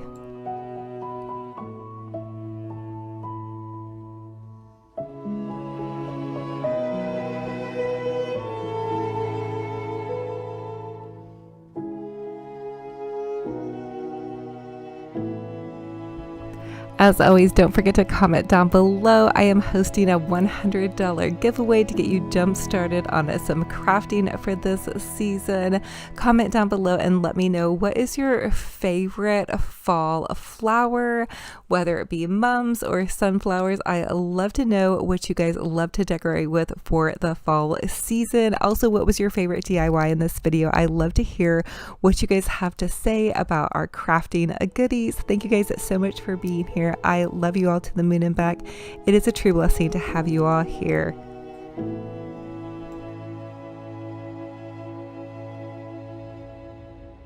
So thank you all so much for joining me on another fun and fabulous crafting and decorating adventure. I hope you guys are so inspired to get out your glue guns, your paint, glitter, and create something fabulous for your home. Remember, no matter what size home or budget you guys have, you can make your home fabulous, boutique, gorgeous on a total budget. I have my little trusty assistant, Benji Bear, here. I'm getting ready to take him for a walk, but we're gonna have to go down by the lake because it is still pretty hot where I'm at. Also, hey, listen, consider subscribing to my YouTube channel because I am a full-time content creator and it helps me out so much. I'm also hosting a giveaway with 5 winners. It's going to be a prayer card and a totally dazzled jewel that I'll pop in the mail to you guys. And so check my community tab for the usernames for the winners. I announced one last week and the giveaway winners, and I'm going to announce one this weekend as well. Also, you guys don't forget to follow me on my Olivia's Romantic Home Facebook page, where I share reels and a little bit shorter videos for you guys to enjoy, with more crafting and decorating inspiration for fall, Christmas, some tidying and organizing, and all of those kind of fun things. So also thank you all for all the positive feedback, because I have been reading a little women's devotional at the end of my videos, and I've always wanted to do it. And so just all of you guys' positive feedback really encourages me to keep going. We have definitely a lot more devotional to do in this, and so let's hop into our quick devotional. Okay, so we have been reading out of more of God's wisdom for women, and you can see where my puppy dog chewed the corner out. Not Benji Bear, but my son's little puppy dog. Baby Theo loves to eat bugs. So anyway, we are going to be reading, our last devotional was on forgiveness, and that was an amazing one. In fact, I almost feel like we need to go back and read that one again, but I might pop it into a different one. Okay, so the next one that we're going to be reading is called God's Control. And so there will be a devotional on one page and then some scripture that goes next to it. And let me tell you that I am definitely not a perfect Christian by any means. In fact, I think that's what's held me up from doing devotionals with you guys. But you know what? God is going to use us wherever we're at. So let's look at God's control. And this says, the architect of our lives. An African story is told about a sculptor who was sculpting the face of the king. Every day the sculptor worked on the stone, and every evening a man would come clean away the chips. Soon this man began to see a face emerging from the rock, and finally, when the image was full and everyone could see it, he was so amazed and astonished that he went to the sculptor and asked, "How did you know the king was in the stone?" Without a doubt, the sculptor and architect must possess the ability to design and create mentally what does not exist and then make it reality. Consider that God, the great sculptor and architect, designed and created everything that exists. Not only did he make us physically, but he created faith in us. And any attempt to hold our lives without God is futile, and our Father is in vain. And our labor is in vain. Sorry, I need my glasses. For God is the master builder. Without him, we can do nothing. Lord God, who created the world and all this in it, I acknowledge that I am your creation. Help me to understand that anything I try to do without you is done in vain. Amen. And that's from Reverend Rosalind Grant Frederick. I love that. I think that God is constantly chipping away at me. There's things that I will learn, and then there's lessons that I have to learn over and over and over and over again. But I'm going to tell you guys, I'm living proof that God can use us exactly right where we're at. We don't have to be perfect to do our best. And so I hope that this blesses you. Now we are going to read about God's control in the scriptures that are going to relate to it. So this says, our citizenship is in heaven, and we eagerly await a Savior from there, the Lord Jesus Christ, who by the power that enables him to bring everything under his control will transform our lowly bodies so that we will be like his glorious body. And that's from Philippians 3:20-21. The next one says, the plans of the Lord stand firm forever, the purpose of his heart through all generations. And that's Psalm 33:11. The next one says, the mind controlled by the Spirit is life and peace. And that's Romans 8:6. So I really love the one that says the mind controlled by the Spirit is life and peace. And I will tell you, when I sit in God's grace and love and peace and joy, I have so much hope. And no matter what I've gone through, I know that God is walking with me, and we all are going through something, whether it be a time of joy, a time of sorrow, or sometimes we have joy and sorrow together. And so celebrate every single day that you open your eyes and you're still here is a gift from God. And I know that to be true. And trust me when I tell you, in the last 6 years, I have been through some trials. And do you know, I just keep going. And so thank you guys for being here. I hope this encourages you guys. And I love y'all so much. And I hope y'all are having a gorgeous, fabulous, blessed weekend. I can't wait for some of our next videos coming up. I have so many amazing things planned. I'll get so many creative ideas going in my brain. I literally think that if I could, you know, just have more time in the day, I could just get them all out, but I'm pacing myself. So we're going to be doing so much more fun decorating. So go out or go back and check out the rest of my I Love Fall series. I have it organized into a playlist. If you go to the YouTube homepage on my channel, there will be playlists. There's a community tab, there's a video tab, there's a home tab. And so you guys can find all of my I Love fall decorating and crafting videos, and there's 6 years of it on YouTube, and you guys can see all the different ways that I've decorated. I've had so many different styles. And I just want to thank you guys so much for being such a loving community. Let's drop some kind comments down below. I love to ask you guys a secret question throughout the video, and also just to get to know everybody better. So what part or what country do you guys live in? So I am in the southern Midwest of the United States, particularly southern Missouri, which I have grown up and lived in this area for probably, 40 years. That's gonna give my age away. But it's just a blessing and honor, and I'm so thankful for the area that I live in. We have 4 full seasons. Right now it is hot, blazing hot. I'm telling you, 100 degrees out. So I love to cool off my house though and do fall crafting and decorating. And I'm always thankful that I start my crafting early, because as I go to decorate, I need those handmade items to really make things look unique. So anyway, and if you guys are skipping, I know I had somebody comment that said that, they're in their 70s, her and her husband particularly. She said, we're in our 70s and it's just too much for us to decorate for fall. So we go straight to Christmas, which, girl, I totally feel that.